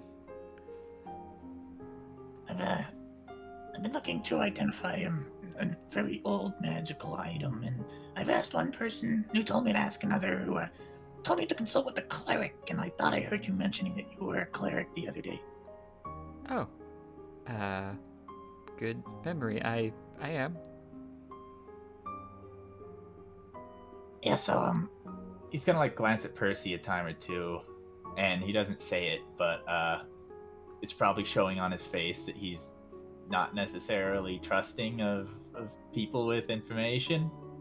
Let me do a perception roll as apples. And as Percy. And as Percy, okay. Since Percy has, after all, been ignoring apples this whole time. Yeah. Where's the J's? There it is. Ah. And then boop, and boop, and blip. Oh. Ha! Yeah, he gives a little bit of a nod, and after a couple moments takes 2 more sips of his tea, and then we'll stand up, stop halfway, kind of looks over at apples, and you get kind of a conversation through their eyes of like, you're chartered here with me, why am I leaving my table? And she kind of gives a nod at that as he'll sit back down, and she'll scoot out from the table, drop an extra half foot to her feet, and kind of step over towards you. And her hands are in little balls in front of her waist. Sure. Where's the item? Table? Just I assume they'll go to this table. Move tables. I don't know, or is that too? Is that too on the nose? Nah, she'll follow with you. Okay, I'm getting tired of repeating. So I found this in Rhodes, and the Fortress of St. John. Okay, it's very old. Don't open it, or it could kill us. And once again, he's gonna spell scroll then. Yes. Yeah. I'm trying to. I know what it is. I'm just trying to figure out what it might contain. Well, if it's clerical magic, I can detect what it is. Oh, wonderful. Yeah, he's gonna slide it across to her. Emphasis on not opening it. I know how scrolls work. I've written a few small ones. I'm aware.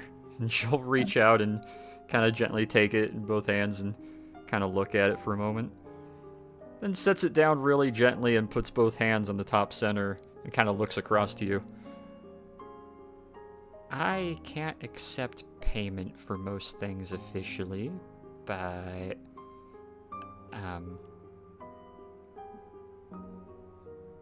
for doing this, could I ask for something in return? Is it money? No, like I said, I can't ask for donations and money. I'm not allowed to. I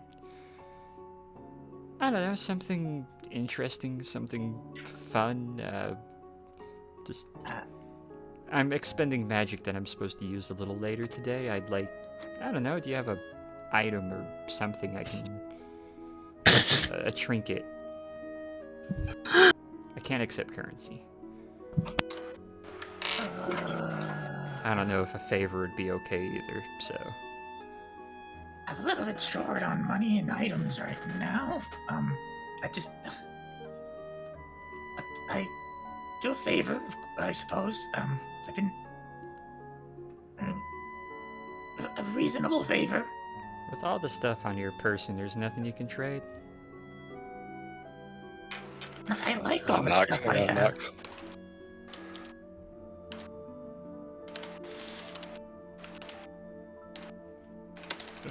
What are you DMing me?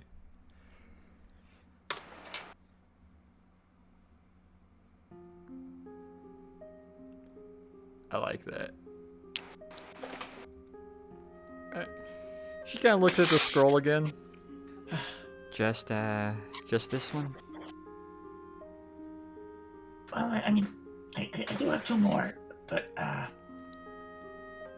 can cast it on all 3 and just detect all three at once, that'd actually be easier than individual spells, but it's a slightly stronger spell to do that. Okay. Now, how big of a favor are we talking here? I have to give a demonstration on clerical prowess and my order's capacity for... I basically have to do PR to show that we're nice. And maybe you're willing to stand up there with me just for demonstration? Yeah, sure. A little bit of healing magic and clearing disease and stuff like that, which you don't have, but it'll just be cast on you and fall pretty blank. But it'll still demonstrate that it's being done. If you want, I can go get a bit banged up or something beforehand. If someone needs to, I'll just give you a little stab and patch it up. That's no problem. Oh, that sounds great. Okay. Yeah, he's gonna fish out the other two, and he's Wait, now don't open yet. Okay. I know not to open them. I'm not stupid. It's just I opened the first one I found. Okay, She kind of pulls all three of them towards her and closes her eyes for a moment, and will half open her left eye, not quite looking at you, but you do realize sometimes playing the stupid ditzy one of a stupid ditzy race does kind of work in your favor at times with estimations.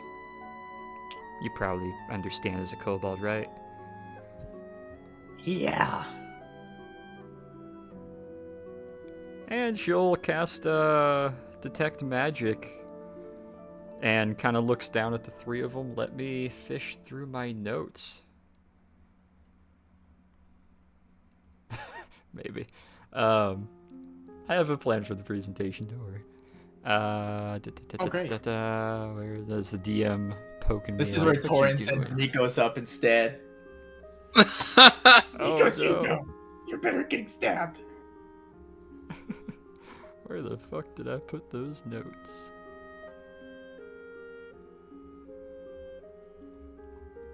Oh boy. They're a little ways back in my general items notepad. Let's see where I put them. It's back in Rhodes. Been holding these for a little while. Roads, speak to me. Tell me your items.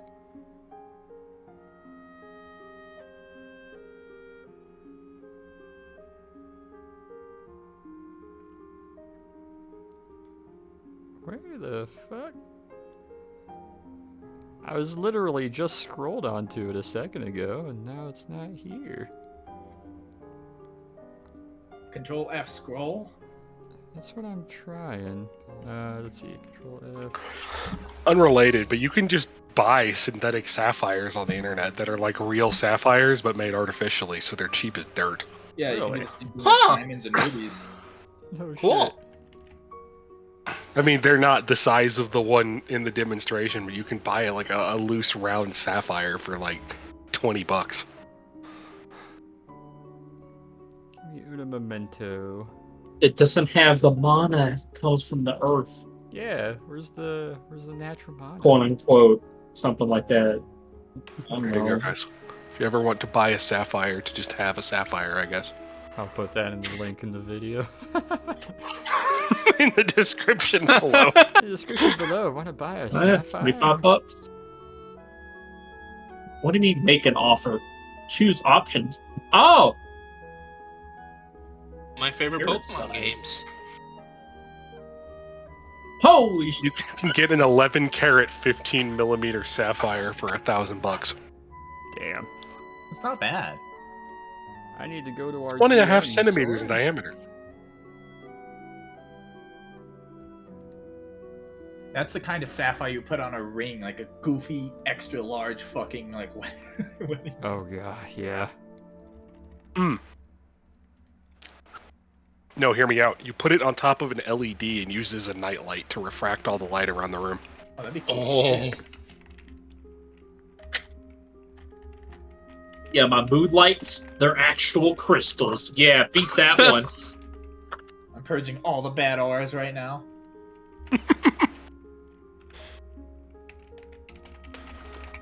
Let me just type these up, and then I'll be able to start sending them, and she'll give you the descriptions of them. Apologies. So this one kills whole armies. This one specifically embowels Muslims. Oh, And this one right here, it's create water. I wish I still had the create water one. That one was like create ocean, like fucking, like opening a fucking No, fire remember. hydrant. Remember, Nox told us after session that wasn't create water, that was dimension door to the bottom of the ocean. Oh yeah. So I'll post the picture in in-game images, and as she kind of holds the three of them and casts the spell on it, she'll kind of raise her head back up and look to you, and she's a little hesitant over the three of them and will lightly push them just an inch further away from her. Oh. Not bad, huh? Oh, good. I just maybe bad for the receiving end. So I also noticed you have a lot more magic items on you than you seem to. And that shield, Yeah. and there's a lot of magic here. Mhm. Anyway, and she'll push the first one, which is the seal on it is a circle of oak leaves around a leaf. She pushes that towards you. This seems to be for regrowth and resurrection. I'm assuming maybe a decent area around this is it seems to be like a resurrection spell, but everything. Wow. Oh. I don't know if it's got a limitation, so maybe bugs, leaves, bodies, and everything else just will come back. Maybe I don't know, maybe this is for a mass casualty incident or something. That would make sense. Yeah, wow. He's gonna take that one, tuck it away rather quickly.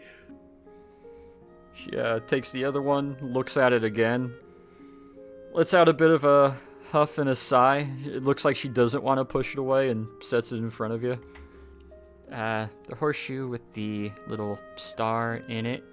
I don't think that's a spell I will ever be able to cast, but those really in touch with the celestial realm can sometimes call celestial bodies down. If this works like some of the others that I've read about, an area or person you're thinking of will kind of get hit by a celestial body.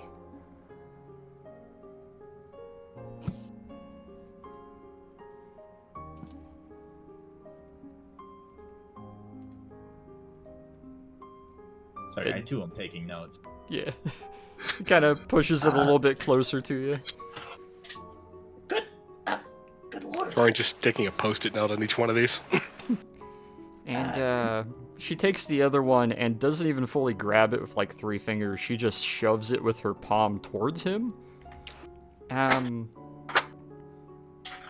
I surely hope you're never in a spot to need this. In fact, this is maybe when, I don't know, maybe I'll see if I can trade you for something. I might have interest in this one. I can't tell what it does exactly, but from what I can garner, the spell popping in my head is power word kill. You know, I kind of suspected that based on the little skeleton hand. And The stamp seems pretty straightforward. The other ones maybe not so much, but if you want someone dead, this is this is how you kill them. This is a very powerful spell for just a scroll. Yeah, He's gonna snatch that one back as well. well, so thank you. I don't really want many people to know I have these. We could make a second deal then. I noticed you have a chronomancy item on you. Excuse me? One of your items of a lot that you have on you. One or two of them seem to have a little bit of chronomancy. Could I ask what item it was?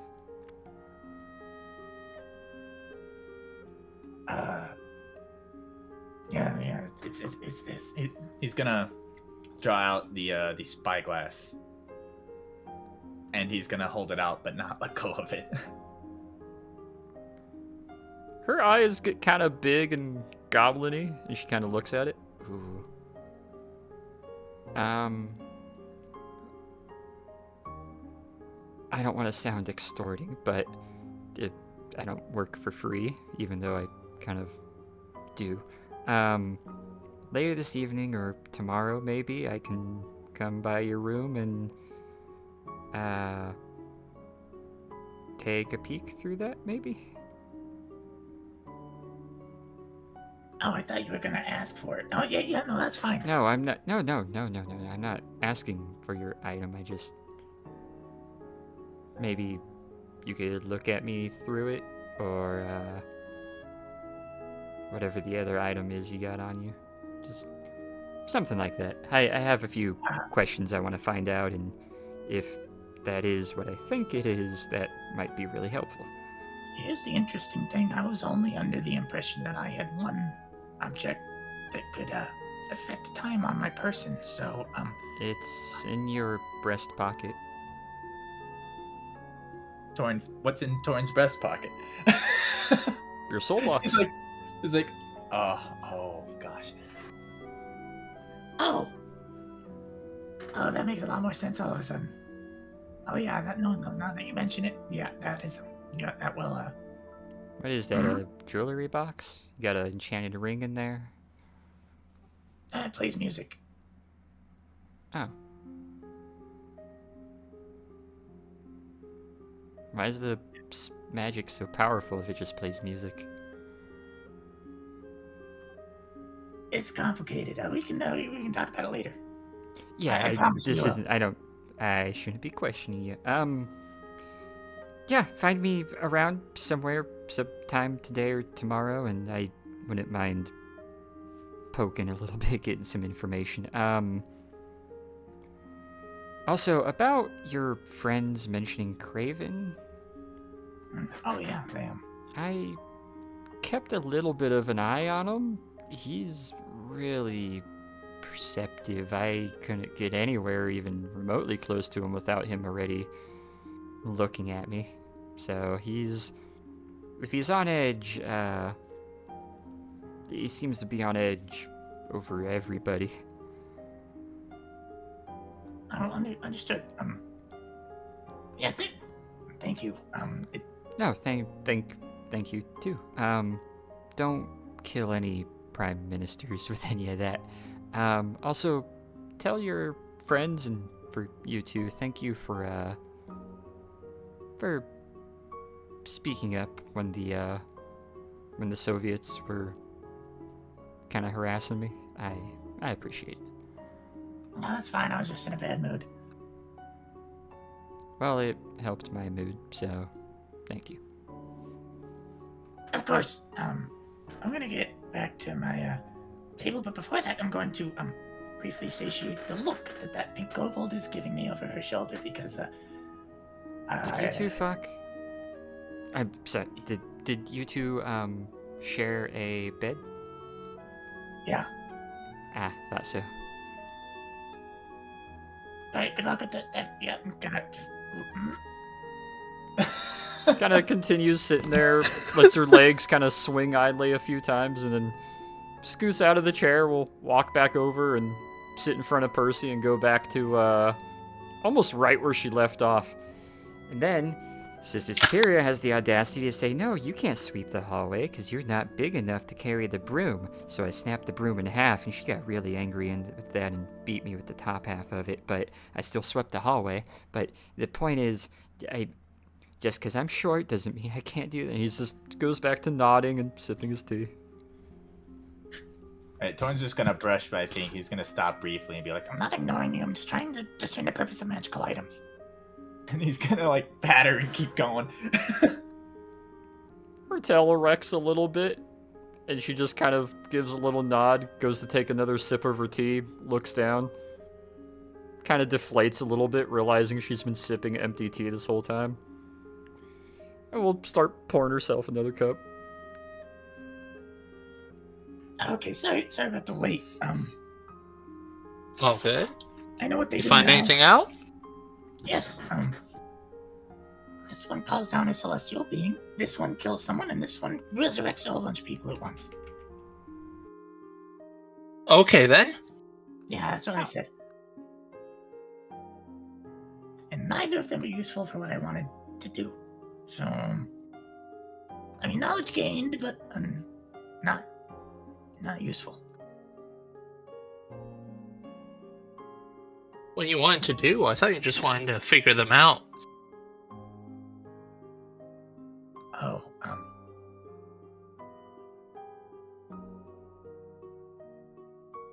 Now, I don't want you to think I'm petty, but, I was kind of hoping to leave one of them in Craven's filing cabinet, so when he opened it, it would, kind of, blow it up.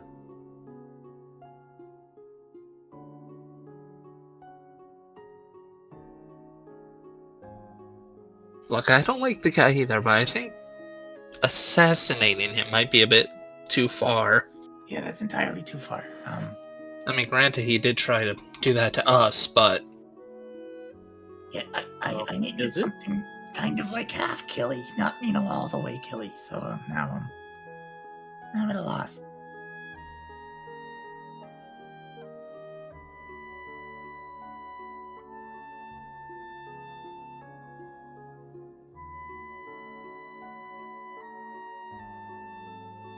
Is the goddamn food here yet? You guys have had food this whole time. Oh, great. Sorry. Yeah, while you were off talking, she came by and dropped off the food. Well, So. this is good food. Yeah. Richard said it was a very good cafe. It's just down the street from Palais Schwarzenberg. I don't remember what it was called. And I've sent too many DMs since then to be able to find the name. Mr. Big Face is here. Hide. Oh god, he's all face. They're just sitting, talking, eating,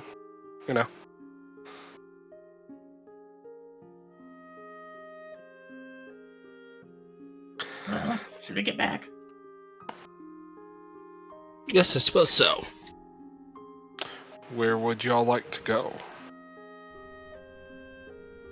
To the rooms? To Apple's presentation? To... Well, first I gotta go pay. Oh, we have to go to Apple's presentation. Nikos has to pay. What's the damage? Yeah, we'll call 25 GP for the three of you. Hello, All right. hello. That'll be your left pinky. That's what you get for trying to feed Torin. Order 2 entrees. What's the cost of 2 entrees? Your soul. What kind of restaurant we at? Yeah, so do you guys want to go back to the exhibit hall, back to the rooms, or just straight into Apple's presentation? Maybe, well, there's things I want to do. It's kind of just hinged on, waiting for the right time now, more or less, so. What exactly are those things that you want to do? Of course, wait for a time when Craven is very obviously occupied to sneak into his room. And then, of course, waiting for the copper ball to be finished. That's going to be tomorrow. Yeah. Sneaking into his room while he's not there is definitely something you could do now if you wanted. Where is he now? I mean, with how loose we're playing with like a 12-hour conference day, you have enough time to wait for him to go into a seminar. Nikos, what do you think? Do you want to try this now? I suppose.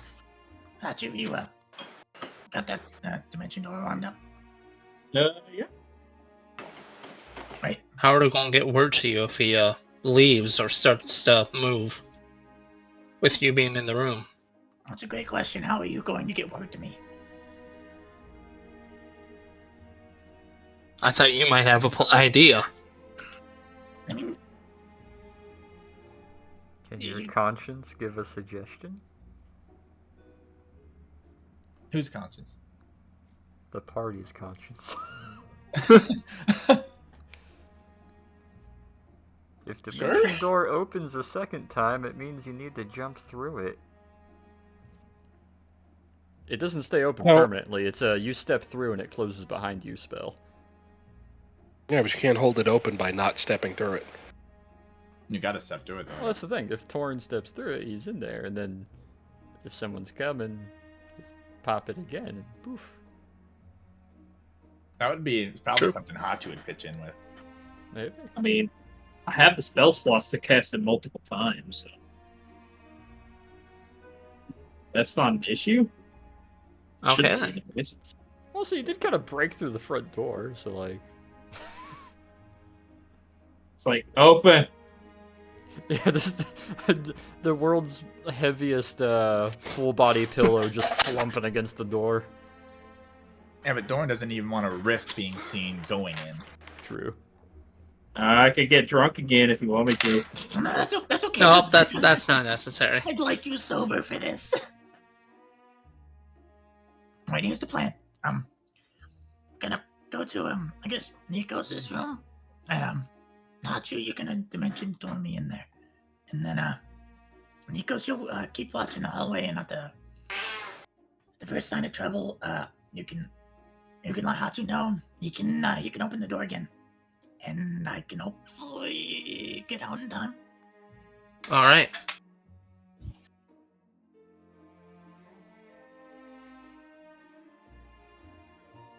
Okay. Alright, so off to the bedroom suites then? Yeah. Yes. Off to the bedroom suites.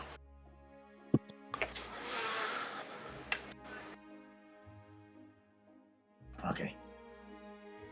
You know what Ravens is? We didn't look very far in it. We were snake wrangling, but Snake wrangling. there's a filing cabinet in there somewhere. Oh shit, I just put the card off sides of the map. He's gone forever. Oh no! Oops. He fell into the back rooms. Luckily, there's a clone. To There we go. just like him to replace him. With Okay, a million 200,000 more on the way.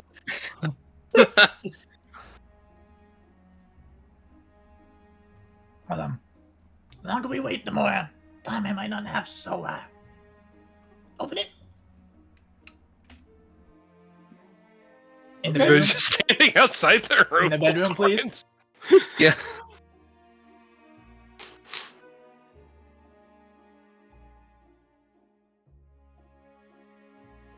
All right. Well, cast Dimension Door into his room.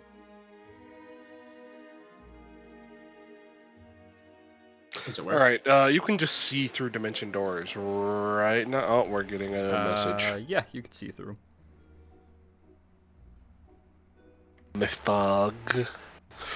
Yeah, you can see through. And once they open up, you have a kind of vague window into wherever it is going to be opening up. Is it in the room? Is it good? Yeah. You are. I drag you over there, but I don't have the power. Nox wouldn't give it to me. I'm not letting you Alright. move players' tokens. No. All right. We're in. Ba-dum, ba-dum, Someone's ba-dum, gonna like wave back ba-dum, Hachi as ba-dum, the door ba-dum, closes. Oh. ba-dum. Oh, is that what's happening? There we go. There's the music. Oh. um.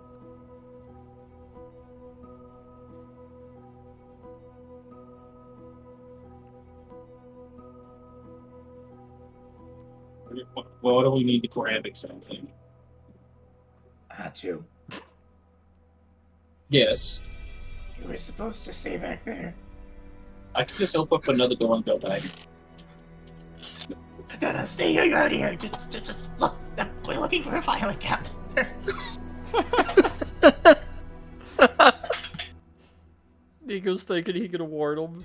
Be like, where'd he go? Yeah, no, I can't wait. Jesus fucking Christ! What's his perception check?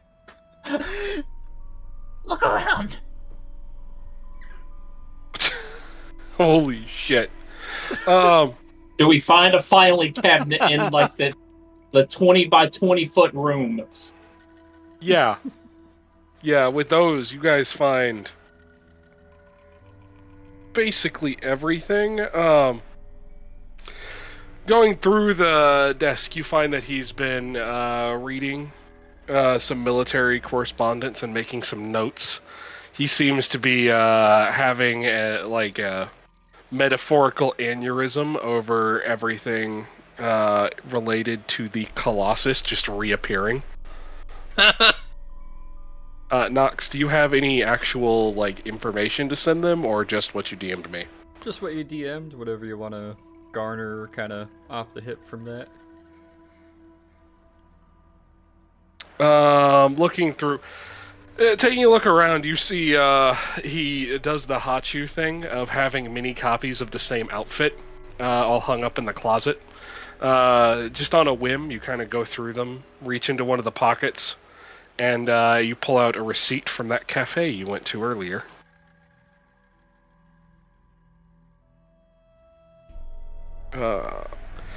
Digging a little deeper into his stuff, you find would those be tapes or those wire reels from back in the day, or like a wax cylinder, Nox? Kind of like the old original audio recording capsules. Yeah, the ones that are stolen, the things that were extremely flammable. Yeah.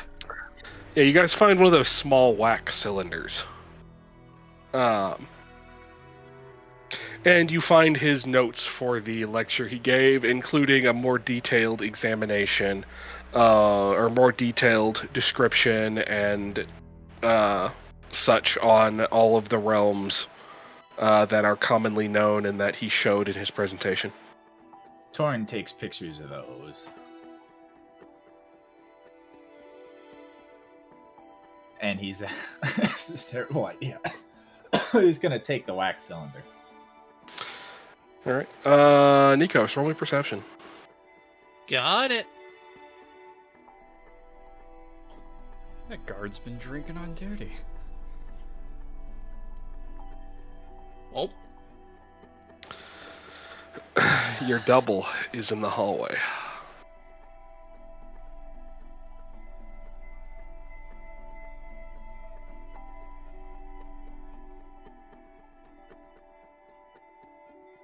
Afternoon. afternoon.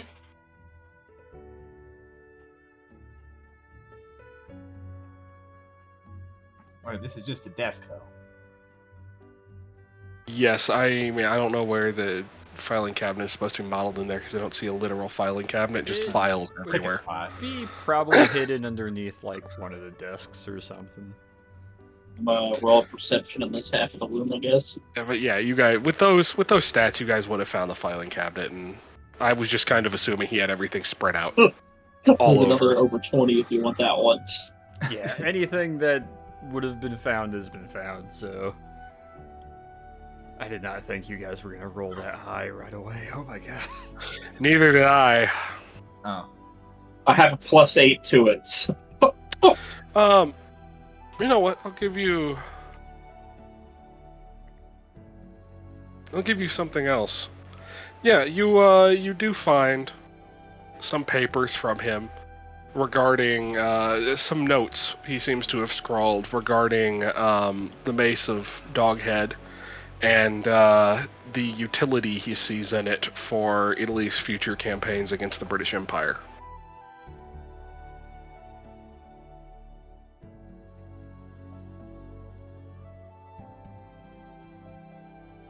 Hmm.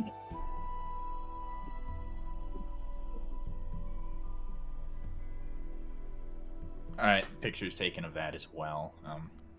Is there any information that he might try to steal that thing or what? I mean, it's pretty high. Just Torrin's gonna run over to the bathroom. Is there shampoo and stuff in here? Roll perception. He uses Old Spice. 21. Is that pomade stuff that Italians use? He takes it all. Okay. Well, Petty. while you guys are hanging out there, the Centurion comes up to you, Nico, seeing you hanging out outside your room, and says, "You haven't by any chance seen the French professor, have you? I'm supposed to deliver him a message." He was at the cafe earlier for lunch, but he left. So I'm not sure where he's gone to. Oh, well. Thanks. I'll see if I can go find him. Mhm.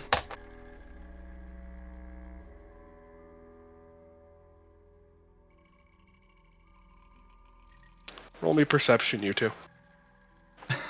Hachu, the... Huh? 15. Where? You guys hear plated footsteps outside the room. Just clink, clink. I clink. opened the dimension door, just like go. Both of you roll me athletics. Oh no! 9. Oh, we're Oh, I'm gonna spill over the chair. Let me make a quick roll. Hey, Nikos, what's your athletics buff?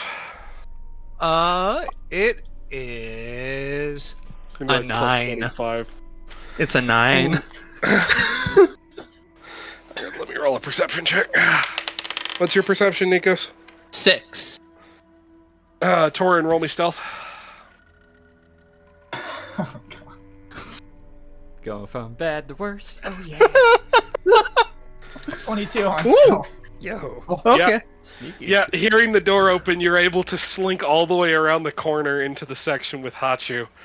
As you hear Nicolo come in, close the door, and just let out an exasperated...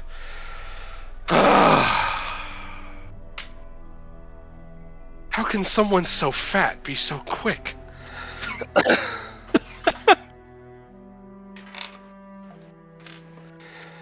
Torrin As is squirming his way under the bed. I thought you had his dimension door open. Did he open it in the middle of the room or next to him? He's Opened off. it like- He's off in the side separated section, so Oh, in the yeah. bedroom. So, yeah, unless you're planning on crawling under the bed and waiting there, you do have your out. just go.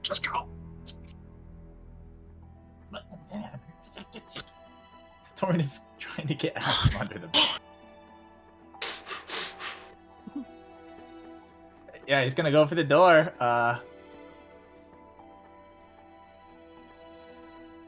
Yeah, he's they're exiting. All right, yeah, you guys get out without any difficulty. Both of you roll me perception. Oh my god. No. Damn. Hey, we waited till we're after out of there, right? Roll me perception, Torin. I did. It's 10. Oh, was that 10? Yeah, that's good enough. Check your Pretty low DMs. fucking bar. Very low bar, still hits in that one. Just Nico's fucking walk. Hatu, there's. Uh,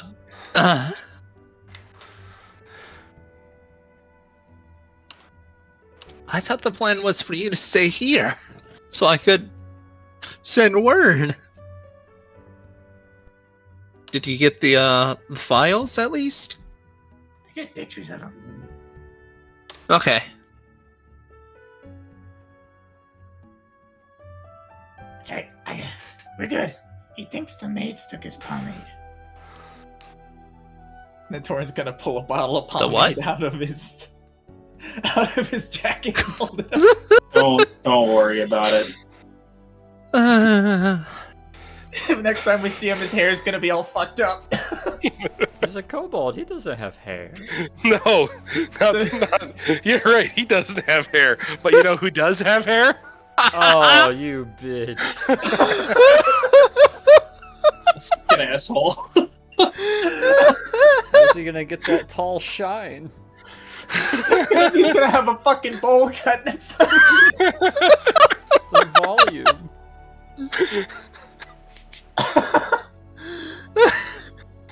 So Torin's is there just gonna anything, toss that bottle to Nico. There you go. Okay. Thanks. Add one bottle of Roman pomade to your inventory. Yeah, Will fucking do. why not? Will do. Nikos doesn't want you to know this. It's a natural beauty routine. His hair's just naturally like that. It literally is. Yeah, it turns out the reason Nicolo uses it is because if he doesn't, his hair starts growing moss. Canonically, yeah. Actually, yeah, I think Earth Ganassi might do that. Oh my god. They are made of earthen material, so... Also, I got this. Torin's gonna hold out the wax cylinder. Oh? We need a player for this. This is sound. Well, I think we might want to hold on to that till we're back home. Yeah. Sure. Yeah, I'm just gonna keep this.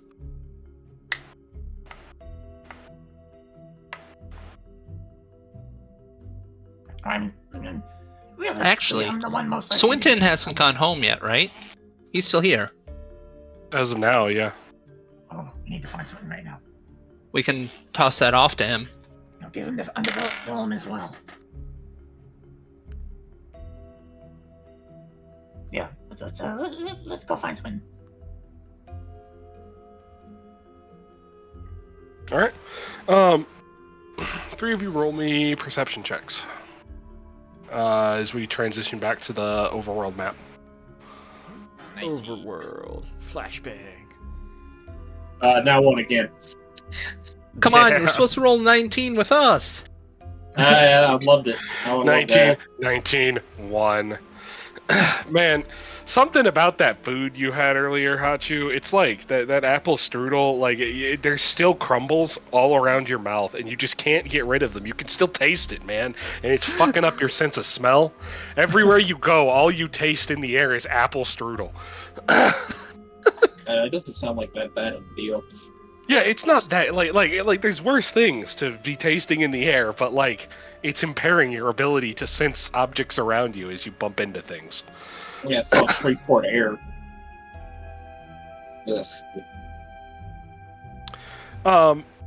Swinton is going to be in the exhibit hall at this moment, I believe.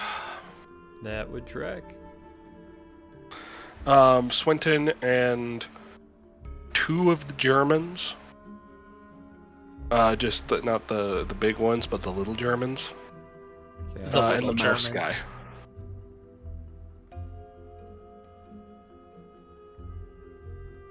Swinton. The Petit Tremont.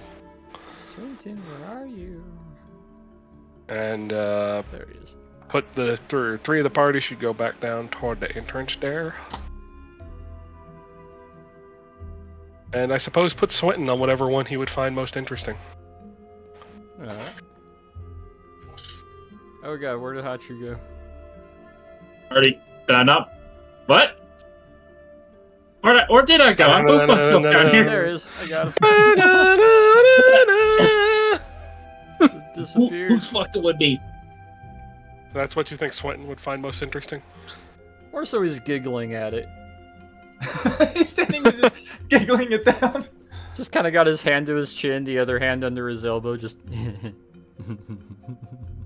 Alright, great. There he is. We got him. Let's go. Yeah, Torn's gonna approach. Stand real close to him on his right side. And, Oh. Hello, Dorn. So, I've got some stuff. And he's gonna, Oh. slip that wax cylinder into Swinton's right pocket. Roll sleight of hand. 16. Yeah, it sticks out a little bit, but you got it mostly in there. Swinton very obviously feels it because Yeah. it's very much, is that a wax cylinder in your pocket, or are you happy to see me feel He it just for him? kind of has one arm under his elbow, hand to his chin still, just kind of looks over a little idly, just... intelligence gathering, I take it? Yeah, something like that. And then Alright. Far less subtly, he's just gonna take the film out of the camera and then hand it to him. Very good. Pictures are always useful. I need $1,400. I'm sorry? Look, finding a blacksmith around here to make a large thing is expensive. You're making a copy. Yes. Alright. Very well. And he'll put the film in his pocket. And reaches into his other breast pocket, pulls out kind of like a fold, opens it. Pulls out some paper, starts kind of writing through it. And then we'll fish out and hand you 1,500 Austrian. I assume they use francs I think they use shillings, actually. or shillings. Shillings? Really? 1,500 Austrian didgeridoo shillings worth. And that, kind of sighs a little bit. You realize how awkward this looks, you handing me film and me handing you money. Well, it's a better story than what we're really doing. Oh, yeah, shilling. Yes, I Yeah. hired you to take pictures of the scenery, perhaps. Yeah, that's. Well, I will Very pour good through pictures. this and see what's been gathered. I see you've already devised a plan, and I dare say you're choosing rather peculiar allies to cause distrust and disruption among our targets. What do you say, peculiar? Yeah, going to Pink and confronting Apples. Seems like two rather interesting persons. Yeah, it wasn't my plan to confront her necessarily. That was I'm not scrutinizing. Yeah, I'm just interested in how you managed to do so. But it seems you have a plan. Well, we're an unorthodox bunch. Yeah, quite so. Except for Peter, he's very orthodox. Also, do I just add this, to my money count, or is this a specific count. denotation? Okay. Yeah, money is just general money. We don't really do exchange rates too hard. Yeah, okay. I'm just laughing because he asked for 1,400. He's only paying 12, and Swinton gave him 1,500. Bitch. I should have rolled insight. He just kind Too of late looks now. to you and kind of pushes the wax cylinder a little further and kind of properly puts it in his pocket. I'll look this over on my ride back and add it to the eventual debriefing where I hope to find you all arriving back with our... with an update as to what all has happened. yeah, yeah. Very good. everything going well enough? Any problems or hiccups so far? Well, no, it's just, were you in attendance of Craven's, seminar? I was. Okay, so you understand why I believe that's a problem. Oh, yes. Not that they really, haven't gotten in any trouble that I know of. Nikos, any trouble? No. Aside from the aforementioned discussion, but that I admit that could have been handled better. Well, it worked. It Yeah. seems it has, and whatever your plan is, hopefully it works too. But I will be departing here in the next few hours, so if you have any other last-minute information to get to me, be sure to meet me out on the commons. I'll be saying a few long-winded farewells and goodbyes to some of the other patrons here, and be on my way. So if you have anything else to bring me, the next hour or two is the time to do it. Of course. However, very good job so far, and you're doing great. Yeah, thank you. It's my blood pressure's through the roof right now. Telegraph Sr. didn't like grand public speeches either. He was more so a smaller scale, a more intimate private group that he always liked to converse with. I'm just better with machine gun. Well, I will say this is one of the events that hopefully you don't machine gun down. I don't have one. Kind of raises a brow and looks up towards the LMP in the background, and it's just kind of walking in place. Kind of raises a brow. I wouldn't say that entirely, but don't let it come to that. Did you just... never mind. I understand how some of you have come to operate, and some of the impulse reactions that you've taken. That's why I'm not too hesitant to send you on certain varieties of missions.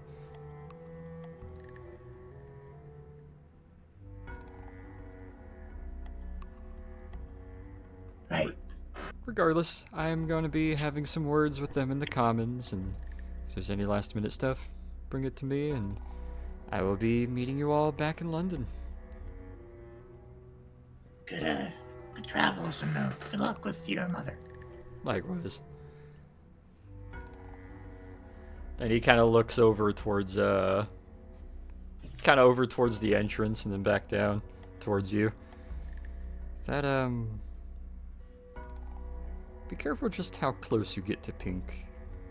She doesn't seem to be of ill intent and is purely driven by her contracts, but certain amounts of information might want to be withheld. Yeah. Should small talk and bedroom conversation come up, that is. And he kind of gives a bit of a smile, tilts his hat, and will kind of start walking his way out. Loose lips sink ships. I hate it when he does that. I have not had any loose lips. As you guys Beg are to differ. talking, no, those were very tight. God. That's why she liked it.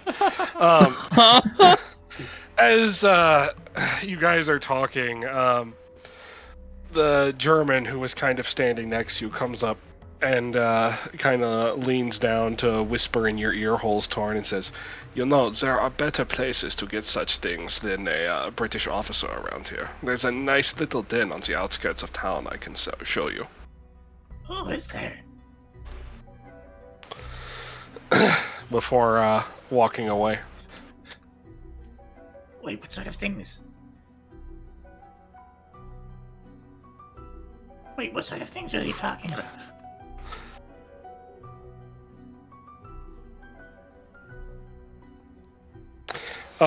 Given the timing, do y'all want to continue tonight, or call it? I'm feeling pretty swiggity. I'm game. I'm fine. Hachu? I can go a little bit longer, but I do work tomorrow. What time do you work? Are we talking like 8:45 to 4, whatever. Since we are going to be entering kind of Apples' presentation and then day 3, do we just want to leave that till next session? So that way all of day 3 or all of day 4 and the rest of day 3 is just kind of one thing? Yeah. We have Apples, the interlude, the Soviets, the interlude, Torrent's speech, the interlude, and whatever you guys plan to do after Torrent's speech. I think we'll be able to rock most of that next session. Or if we wanted to, we could probably get that long ass conversation that Torn's gonna have with Apples out of the way, so it's not burning into the next one. Ah.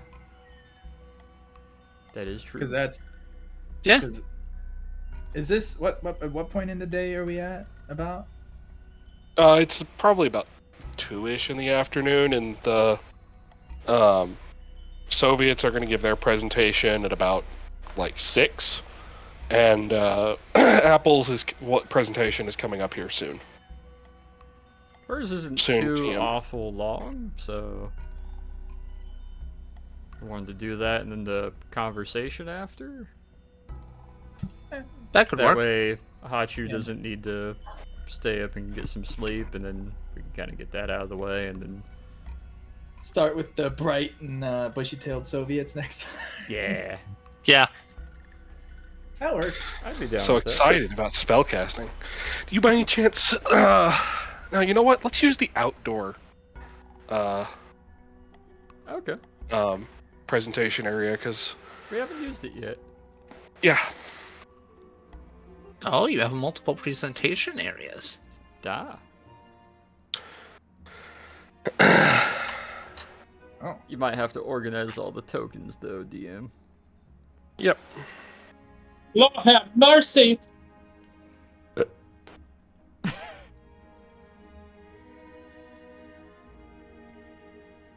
Man, that'd be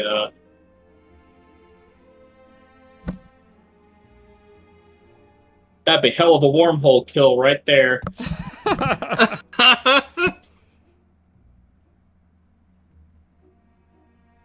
That'd be brutal. Man, my free will wants me to do so many things, but Offsides. He's gonna be here. that'll fuck some He's things gonna- up. This is a very poorly designed stage. What do you mean? What's wrong? Contemporary Theater. thrust. It's a what? Bad sight lines for some of the people in the edges is all. They should have purchased better seats then. No. Right. This is like a rail, not like a solid Oh. wall. Oh, okay. Yes. For the people over there, that's like chest high wall or waist high wall type thing. That would have been Oh, hilarious. It's just like a full wall. Like, nah, you can't see shit. You can only see when people take center stage giving their monologues. Chest high walls. There's gonna be a shootout later. All right. I mean, we could turn that into one right now. Yeah, I think that's gonna be. Actually, I'm gonna take him and put him over here. So There we you, go. how much of distraction you want? You want catastrophic or only like somewhat damaging? Catastrophic. Catastrophic. Alrighty, so we gonna have a demon summon here. We're gonna have a wormhole over here. Part of my impromptu presentation, demon. I cast protection from good and evil. And I'm gonna raise up the dead of the entire oh god, what's the family's name? Habsburg. Habsburgs, Habsburgs. Yeah, I'm gonna raise up They're- all of them. they're not here. I like how That's a Torn and different Nikos palace. go towards the front center. Hachu's like, I'm going all the way up there. I'm the kid that sits He's in the going and back of sitting the by bus like a Swinton. cool guy. Go and sit in He's my also seat. trying not to Also- block anyone. Yeah, I'm not blocking anybody Oh, yeah, over good here. point. so- yeah, you you can going lay up out on on your stage with side her? along the entire step. Really taking the Roman amphitheater out of it. Lay down there, have some random servant feed you grapes. Not my style. I could feed myself my own grapes. Yeah, I presume Apples is going to want to talk to Torin backstage beforehand. Now she'll let him take a seat out there. She takes note of him and sees him, but kind of steps forward and kind of tightens the front of her habit, puts her hands in a little fist in front of her.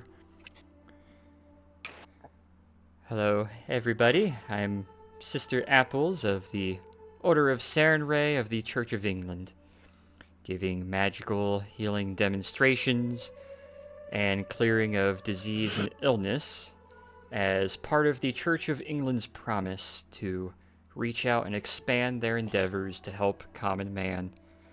I hope all of you can share this sentiment and seek to do the same as the church does as well. And I hope this may open future opportunities to give your consideration to working with the various orders of Christendom and the Catholic Church. Ahem. Good morning, and Sarenrae's blessing with you all. Redemption is something to be found readily available to be considered to those who ask for it. I am Second Novitiate Cleric, Sister Apples Goblin of Sarenrae, and I'm happy to get to share with you the abilities granted to me by the goddess Sarenrae, the Dawn Everstar. Should it be a wound, sickness, disease, infection, blight, or curse, whether suffered at home or on many battlefields that we have seen, with faith and divine peace, the members of the following of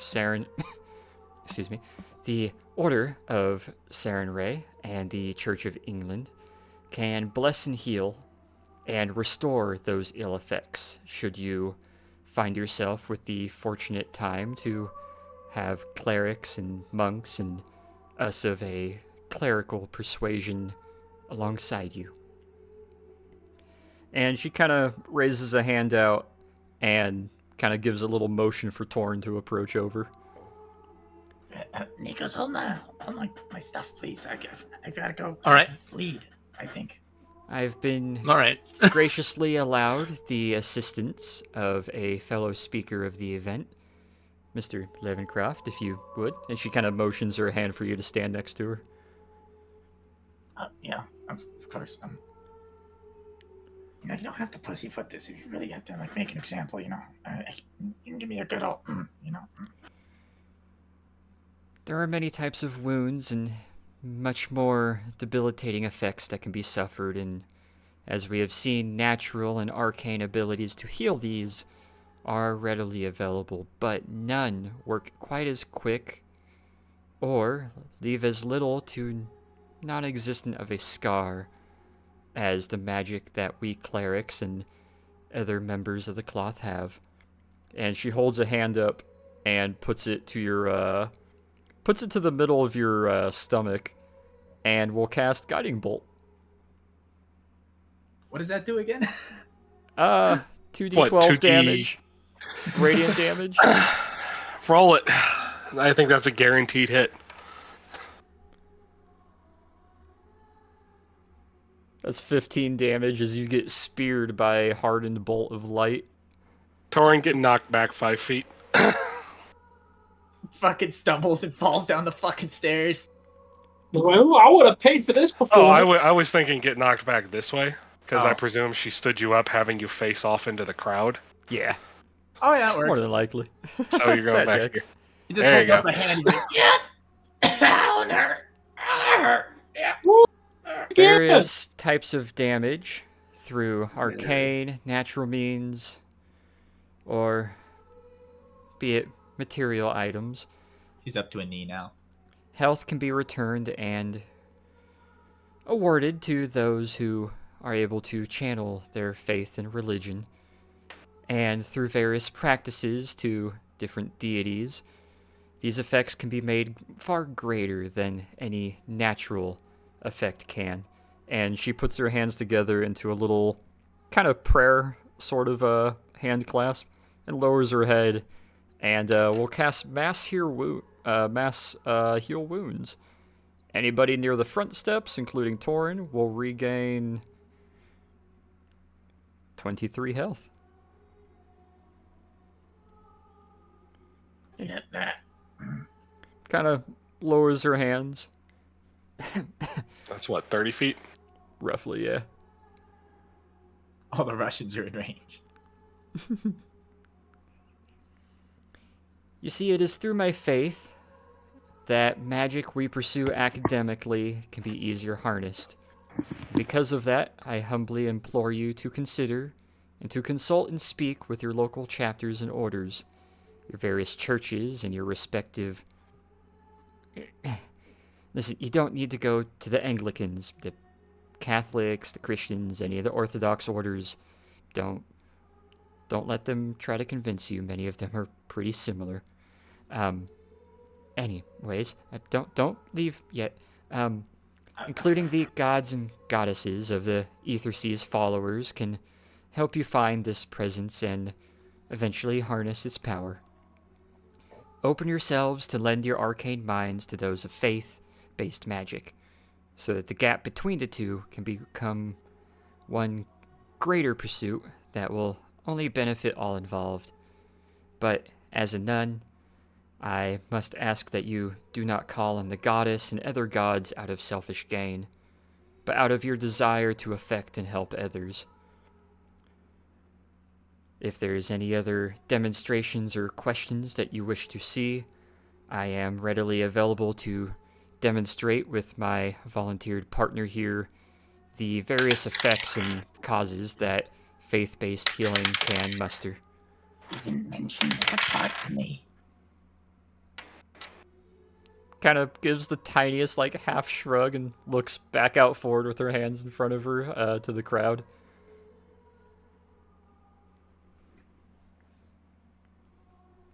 The Soviets are kind of skulking over there, having been unwillingly hit by holy magics. Do not be repulsed. While it is a divine offered magic, it does come to many who may not always be of a holier persuasion. And do consider it for military use, as we know many armies and militaries have often found themselves empowered and motivated by various religious and faith-based personalities. And she kind of reaches down and will pull out a about 3-inch dagger. Looks very ceremonial from under the waistband of her habit, and will kind of look to Torn and give like a little "it okay to approach you" kind of look. He's like, no, I got this. It kind of looks strange for like, you to be hurting me. So I'll just take that. Does a very fluid for a nun twirl of the knife between two of her fingers to hold the hilt towards you. He's gonna take it, look at it for a minute, like look around a bit, and then like do a little panic thing and stab himself directly in the lung. Oh! Roll damage, I guess. It's like, ooh. Actually, before you do that, make a Constitution save. Con save. Actually, 16. Yeah. All right. Yeah. Just roll me damage. What would that be? Just I What don't would know. that What would it be? For a dagger, it'd be a d6. Oh, it is just a normal dagger. Yeah, it's just a normal. She's not using her dagger. It's just her little boot dagger. oh, a 6. Damn. Lauren did a good job on Just like- himself. Bro held the knife, looked at it, steeled himself with a Constitution check, and just went. like gonna pull it out, like She even gives a little bit of a flinch, both of her hands kind of outwards, like, that, I was thinking maybe your thigh. That's okay. And she'll get beside you, press herself up against your side, and she puts a hand to your shoulder blade and over the wound on your chest. Obviously, blood's starting to pour out now, and she will use Lay on Hands and channel 10 points of magic into it to fully heal the scar, the wound, the lung, and purify it. Then slowly kind of pulls her hands away and looks at a bit of the blood and starts kind of wiping it a little bit on the side of her habit and steps back so everybody can see. he's gonna like poke his finger Before- through the hole in the shirt and be like, yeah, I remember this. The now." bloody hole in the shirt. Before we continue, I feel we should say those of us at Due West do not endorse self-harm in any way. Yeah, no, don't do that. Tis not If anyone's good. gonna stab I'm you, not it's gonna holding be myself. me. Tis for demonstration. I am not holding myself for any kind of agency. Go ahead, do it. See what I can. Now Something will to power. And now, my biggest problem is going to be finding a good dry cleaner. Apples steps forward and, kind of looking at her hands and some of the blood that she got on herself, puts one hand over her wrist and will cast Prestidigitation on herself as the blood kind of clears away, almost like an OxyClean commercial. And then One of those. we'll place both hands over you, Prestidigitation to remove the blood and clean you, and then presses the other hand kind of semi-intimately over your left breast and casts Mending to fix your clothes. Takes her a couple extra seconds because she is casting a lot of spells very rapidly. And we'll pull her hands back and step back and gives a nice kind of thankful smile to you and then looks back out towards everyone. As you can see, not only utility, but practicality and even health can all be maintained through faith-based magic. And it is purely through faith, not components, not active prayer, and not through ritual, that these magics can be harnessed to a much more powerful degree should they be needed. Hopefully this goes to show that all magic should be equally considered in a scientific community. And again, I implore you to open yourselves to be willing to converse and even cooperate with the various religious orders that may be from your native nations. Thank you again. And she'll take a half step back and gives kind of a tiny half bow. Torin's gonna step off the stage, probably spit out some of the blood still left in his mouth, and then Yeah. just, like give a bloody smirk out of the side of his face to Craven before walking back over to Nico. It's like, woo, get that performance The four again. of you, Yeah. four of you roll me perception checks, or 2 perception checks, or like in 2 groups. Who's rolling them? Oh, I'm rolling them as well. All 4 of you, including Apples. Nope. 14. 22. All right, everybody except Nikos, who is more focused on Apples, notices 2 of the Soviets giving a little bit of applause before the third, Ivan, kind of places a hand on each of their shoulders, and they immediately stop. They're adorable. Oh, dear. And KVD is here to speak with you. Some things never change.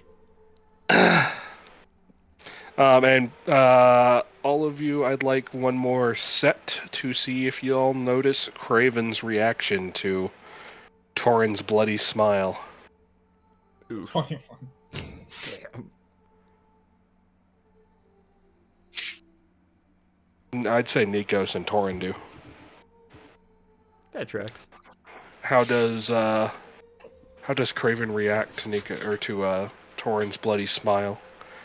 directed explicitly at him. A kind of flat look towards him as the brows slowly lower, not angrily, but a slow flat lower of his brows as he reaches up with both hands, kind of adjusts his tie, and then looks a little to the side and kind of rubs one of his claws over his horn and just kind of emphasizes that he still has larger horns, and then puts his hands back in his lap and kind of looks back out professionally. Where's his guard? Oh, he's in the bathroom having a bad hair day.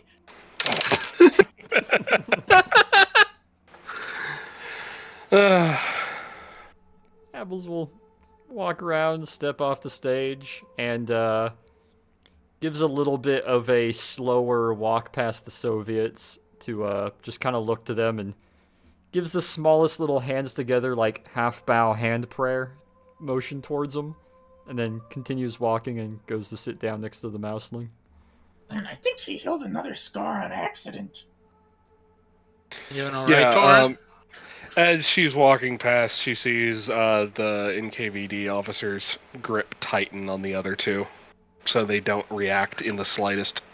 Yeah, that was great. Yeah, look, the scar's completely gone. Wow. Didn't even mean to do that one. And I think that'll probably conclude today, so that Hachu can get some sleep in real life. Sounds good. We could probably do the side convo for a little bit, and then... Or Do would we you like guys to want just to take that? pause there? How we feel? Depends on You how guys bad wanna- Hachi wants to see it, I suppose. Yeah. I feel guilty That's taking whatever. up so much airtime. Technically, Well, this don't. is your arc. You're the one presenting. This is your I know, arc, but so- I still feel Yeah. weird when I get too much airtime. Look, man, I had my airtime, so now it's your turn. You fucking died. Yeah. Yeah, I mean, he like, became the whole Jesus. shit with the Colossus and the Amazons and stuff. Don't Now it's your worry, turn. When a special guest star Huey Long isn't present, pretty sure Hachu's gonna be front and center. Oh man. Huey Long! Hey, But Long. yeah, Have to- now Nikos, it. Hachu, and Torin know that there's an anti-party wipe scroll in Torin's pocket. Yeah. And also a restart the battle again scroll, because all the other guys will show up again too. True. All right, time for round 2. Just a do-over fucking button. Torin's Like if sitting you- there. Sitting there on 1 HP, the rest of the party's dead. He's laying there and like almost bleed out. The boss has like 2 HP left. He pulls out the scroll, opens it up, and it just resets the battle. You know, this time we're just gonna run away. I mean, on the other hand, all the spell slots would still be burnt. So it could either be harder or easier. Depends. I won't Depends on who has say. better spells. I won't say. You'll find out when you use it. Well, hopefully Oh. that'll be never. Yeah. If y'all hopefully do it want to never do the uses. conversation with apples, which I'll admit I forgot was supposed to happen, do you want to do that in the rooms or in the courtyard? Or in the exhibit hall? It probably depends on where she's gonna find them. Probably around the rooms, unless they're okay with like the exhibit hall. I mean, from a out of character, I would imagine you probably won't have that in private, right? Yeah, Torin would want Probably, to go yeah. showing off all his magical items in private. Yeah. I'll hit up the bedrooms. Fine. I like to assume after getting stabbed and in preparation for mentally preparing for the Russians, Russianness, he'd probably maybe try to get a nap or something. Yeah. Getting stabbed and rejuvenated makes you feel sleepy. I assume it He's would gonna probably. be offside. Because I'd assume the opposite. Some blood. I assume the opposite because of the rejuvenation part. True. Good afternoon, Miss Apples. Hello. I'm Is there anything you looking- require? Yes, I was hoping you could show me to Mr. Levencroft's room. Follow me. Of course. Yoink, yoink, yoink, yoink, yoink, yoink, yoink. She has to walk double pace to keep up with him. He does 2 steps, stop. 2 steps, stop. 2 steps, stop. He doesn't just slow down. He just fucking stops.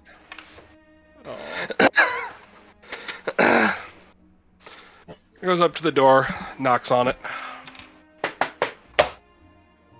Yeah. Hey, Levencroft. Hey, Pink, it's a bit early, don't you think? Hello, sister. Hi. Please do call me if you need anything. Of course. Thank You got thank those cigarettes yet? I guess he doesn't. Okay. Oh, sorry. I unironically didn't understand what you said.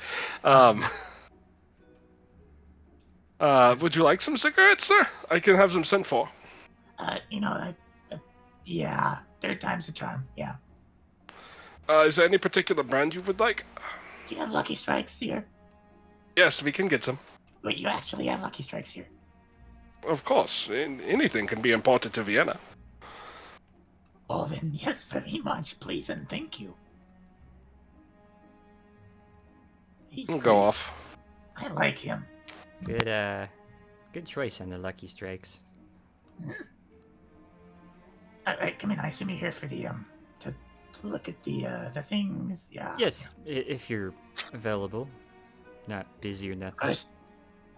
Hey, look, couches. Yeah. Of course, come in. Close the door.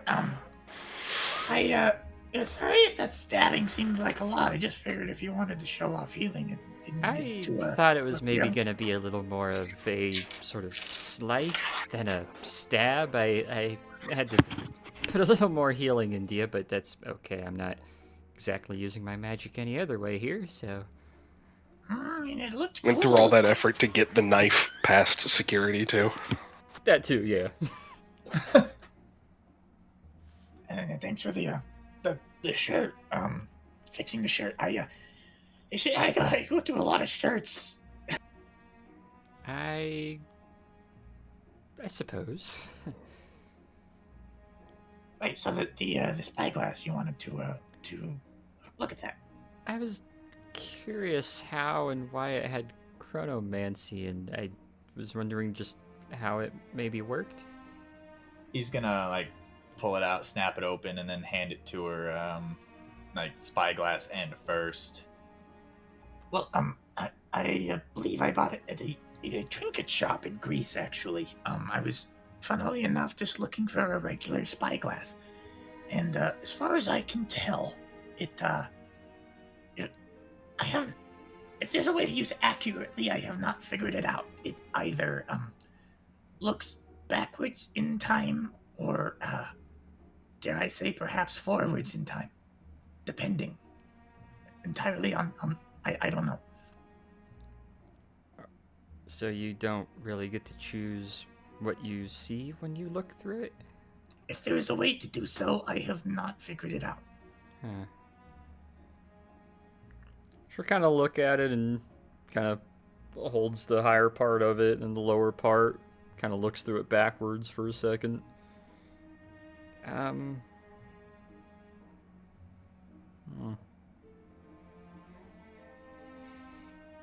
And it only works sometimes. Oh. Oh, shoot.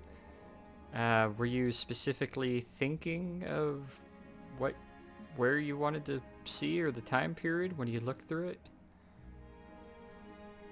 You know, now that I think about it, no. Do you mind if I try? No, try. Go for it. She'll put it up to her eye and looks over at the bed, kind of nonchalantly with it. And you see her kind of focus a bit. Yeah, let's roll Arcana. See if I get... Ooh. I think that meets it. Well, I wrote down what it had to be somewhere. Yeah, somewhere in your stats. Or notes. It has to meet or be above an 18. Ah, okay. To see anything, or to see into the past or the future? To see into the past. If it's below that, it just works like a regular spyglass. Yeah, she just kind of looks through, lowers it down, raises it back up, extends it, shortens it. No, no, you're not holding it right. Wait a minute. Let me. It's just. He's Okay. gonna like come over and like keep it to her eye, but like also like lean in and grab it and like, like turn it on. Oh no. Alright. There. Okay, it works now. At the past or the future? How do you roll for that? I don't know what he rolls for that. 'Cause I got something It is, for both. out of character on a little chart I got here. Let me roll real quick and figure that out.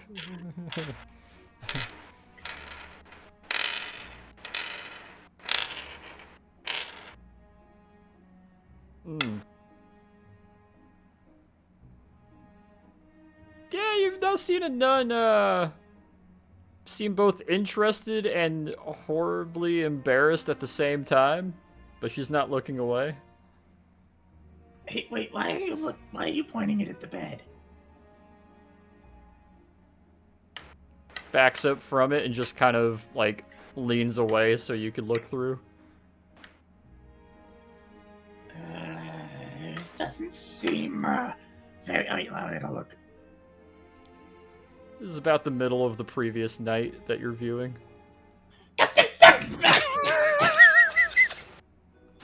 He's gonna take the spyglass back. He's just kind of scratching the back of her ear and kind of awkwardly looking to the side. Just, What time period were you thinking of?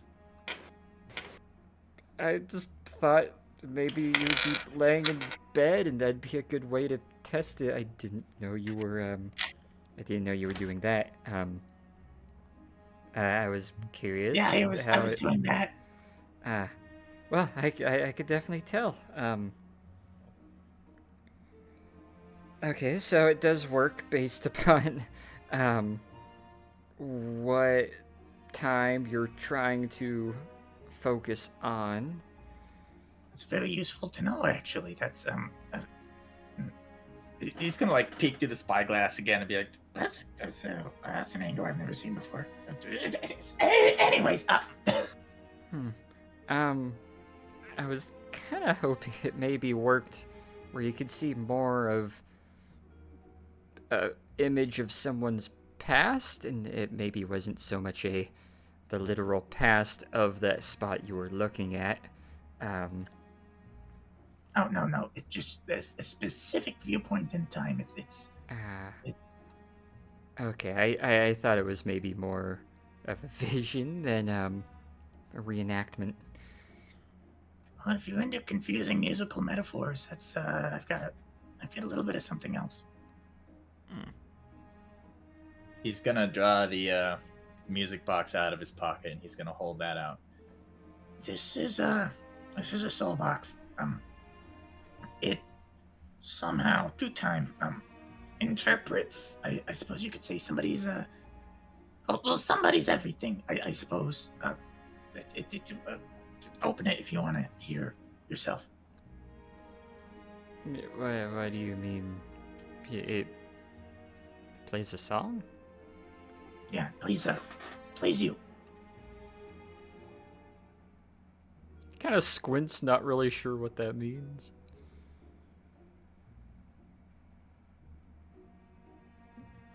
So it. Okay. She'll click it, flip the top of it open.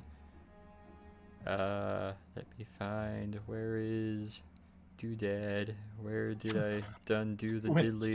So much work of getting a song for everyone. Oh, I got like 40 of them queued. This is his hobby, is matching songs to his friends. Maybe. Perhaps you'll find some sort of meaning in it. It is reading you, what you'll be, what you were, maybe, what you are.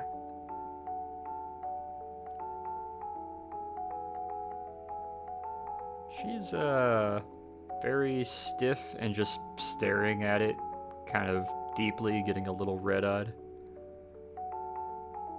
Yeah, look away. Don't worry. That happens with some people. Yeah, he looks away. She closes the lid on it and pause. Closes the lid on it and very gently kind of pushes it back towards you. Yeah, he'll take it and he'll just tuck it away pretty quickly. Um,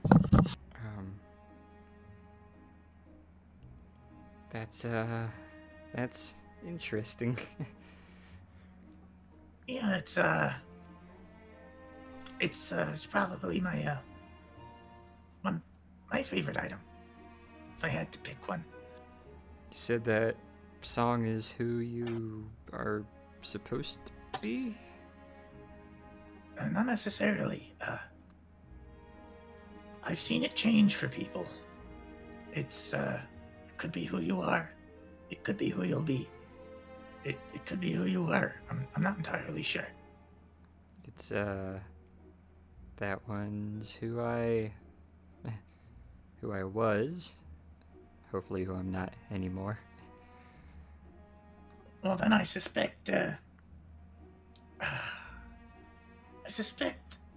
some point it may change. Perhaps I think it might be telling me I haven't changed. Or at least not enough yet. See, I didn't want to imply that, but I mean, it's just a silly box, you know. Who knows? Magic works in strange ways. It sure does. Sorry, I don't mean to. Thank you for sharing that. I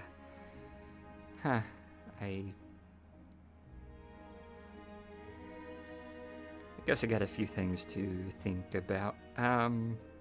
You've been nothing but nice and pretty forthcoming, and you seem to be having a pretty good choice of who you're being friends and who you're being more of an agitator towards. So,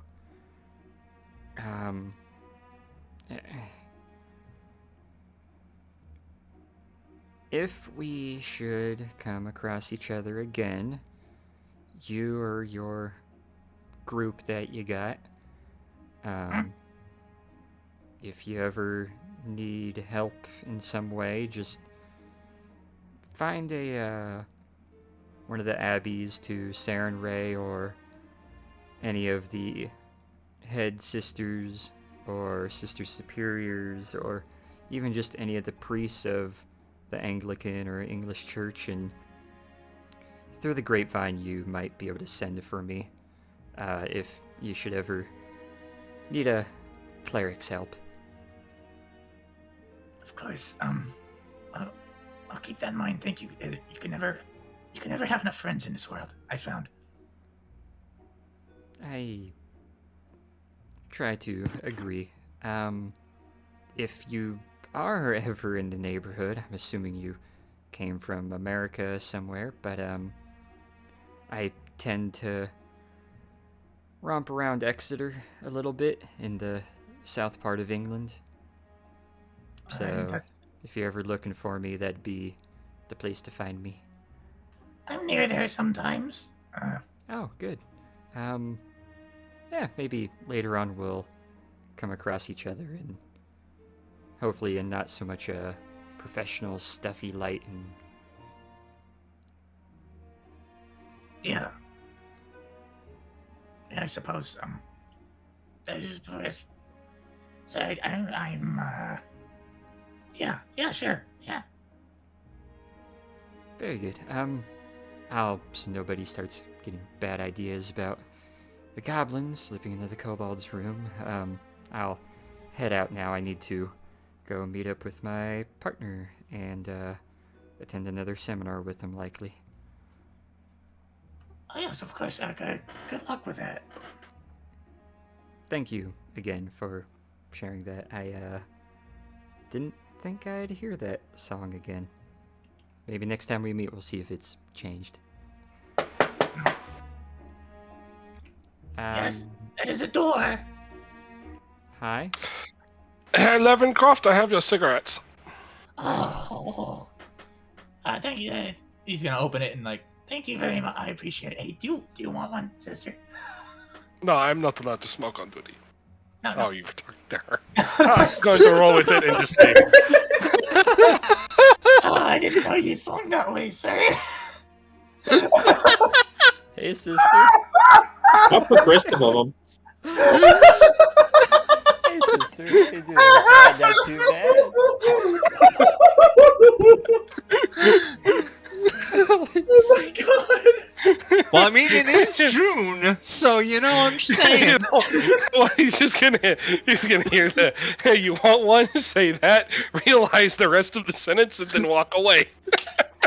Oh, this poor guy. She chuckles a little bit into her fist and will walk over and very nimbly will pinch the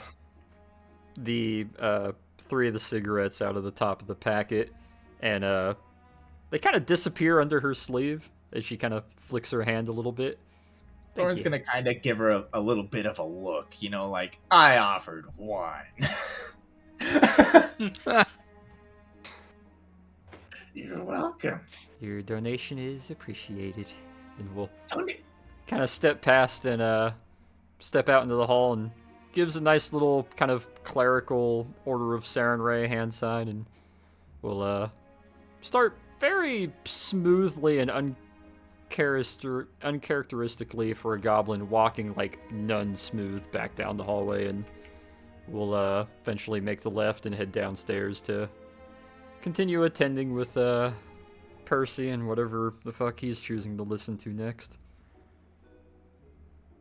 that was. Torrin's gonna like step awkwardly back into the room and like look at the spyglass a couple more times, just like shake his head and then walk out into the hall. You know, why don't you roll it a couple more times as you look through it? Because you've obviously put it down since then, so it's changed its Second one will do something. Ooh, baby. Ahead or behind? I don't know. I think he'd be curious enough to try and look ahead at the bed. So you're trying to look at the bed into the future? Yeah, yeah, probably like tomorrow or tonight or the next day, somewhere in there.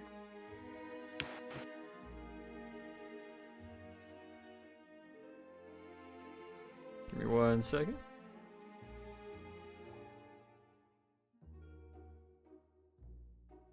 I really shouldn't do this because this gives the DM ultimate ability to to essentially establish things that have to happen.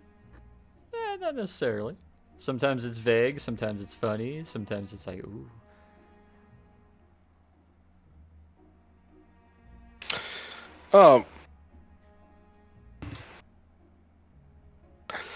As you look through the spyglass, you don't see a bed there. In fact, you see some kind of projector screen flipping between, or projector screen or portal flipping between various images over and over and over again. Most of them seem to be German advertisements for various and sundry things.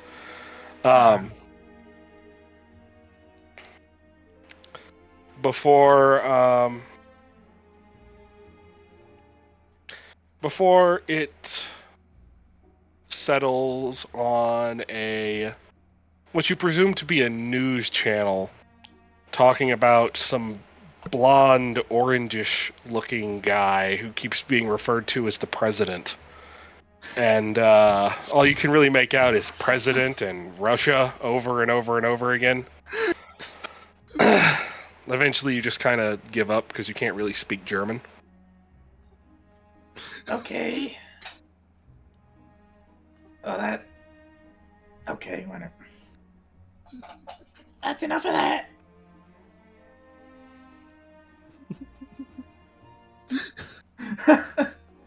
That's enough of that.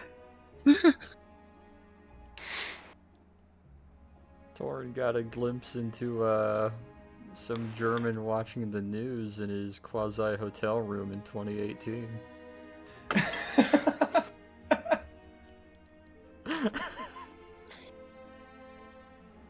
Just classic clothes, like, alright, that's, I don't know what that box was, but anyway. Wow. Wow. 3 minutes of news in the 2010s, and I'm just done. I don't even have to understand it, I just hate this. It's coming out of a weird screen box. That's enough magic box for the day. All right, I think this is a good cutting Yeah. place for the Yeah. section. Or Also- session. And, Hey, next time we play, I want that Roman guy to have fucked up different hair. oh god, I'll make him a new token with messed up hair. But No. It'll take a little bit to set in. yeah. So you're going to need it partway through next session Yeah, for when day 4 starts. Can do. He's going to be fine for today, but when he sleeps on it, that's going to be the problem. But impromptu session 44.5, I believe this is completed, and we will pick up probably next week with the Soviet speech, and then some interlude stuff, some investigating, and Torrin's speech. It's probably the first interlude in saying bye to Swinton. Probably, yeah. And then in the Soviet speech. That sounds good. But till then, catch you all around. I have a lot of editing to do. Oops. Goodbye. Ooh, double feature. Double feature. Sucker.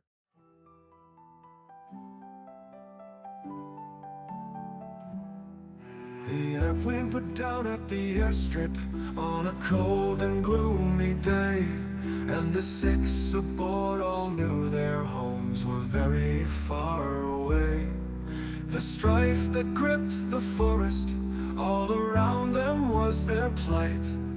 They knew that something out there wasn't right. There were creatures in the bush, and there were soldiers in the woods. There were zealots in the ruins. There was magic that's no good.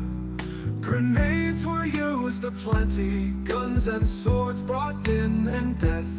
When it finished, only 5 of 6 were left.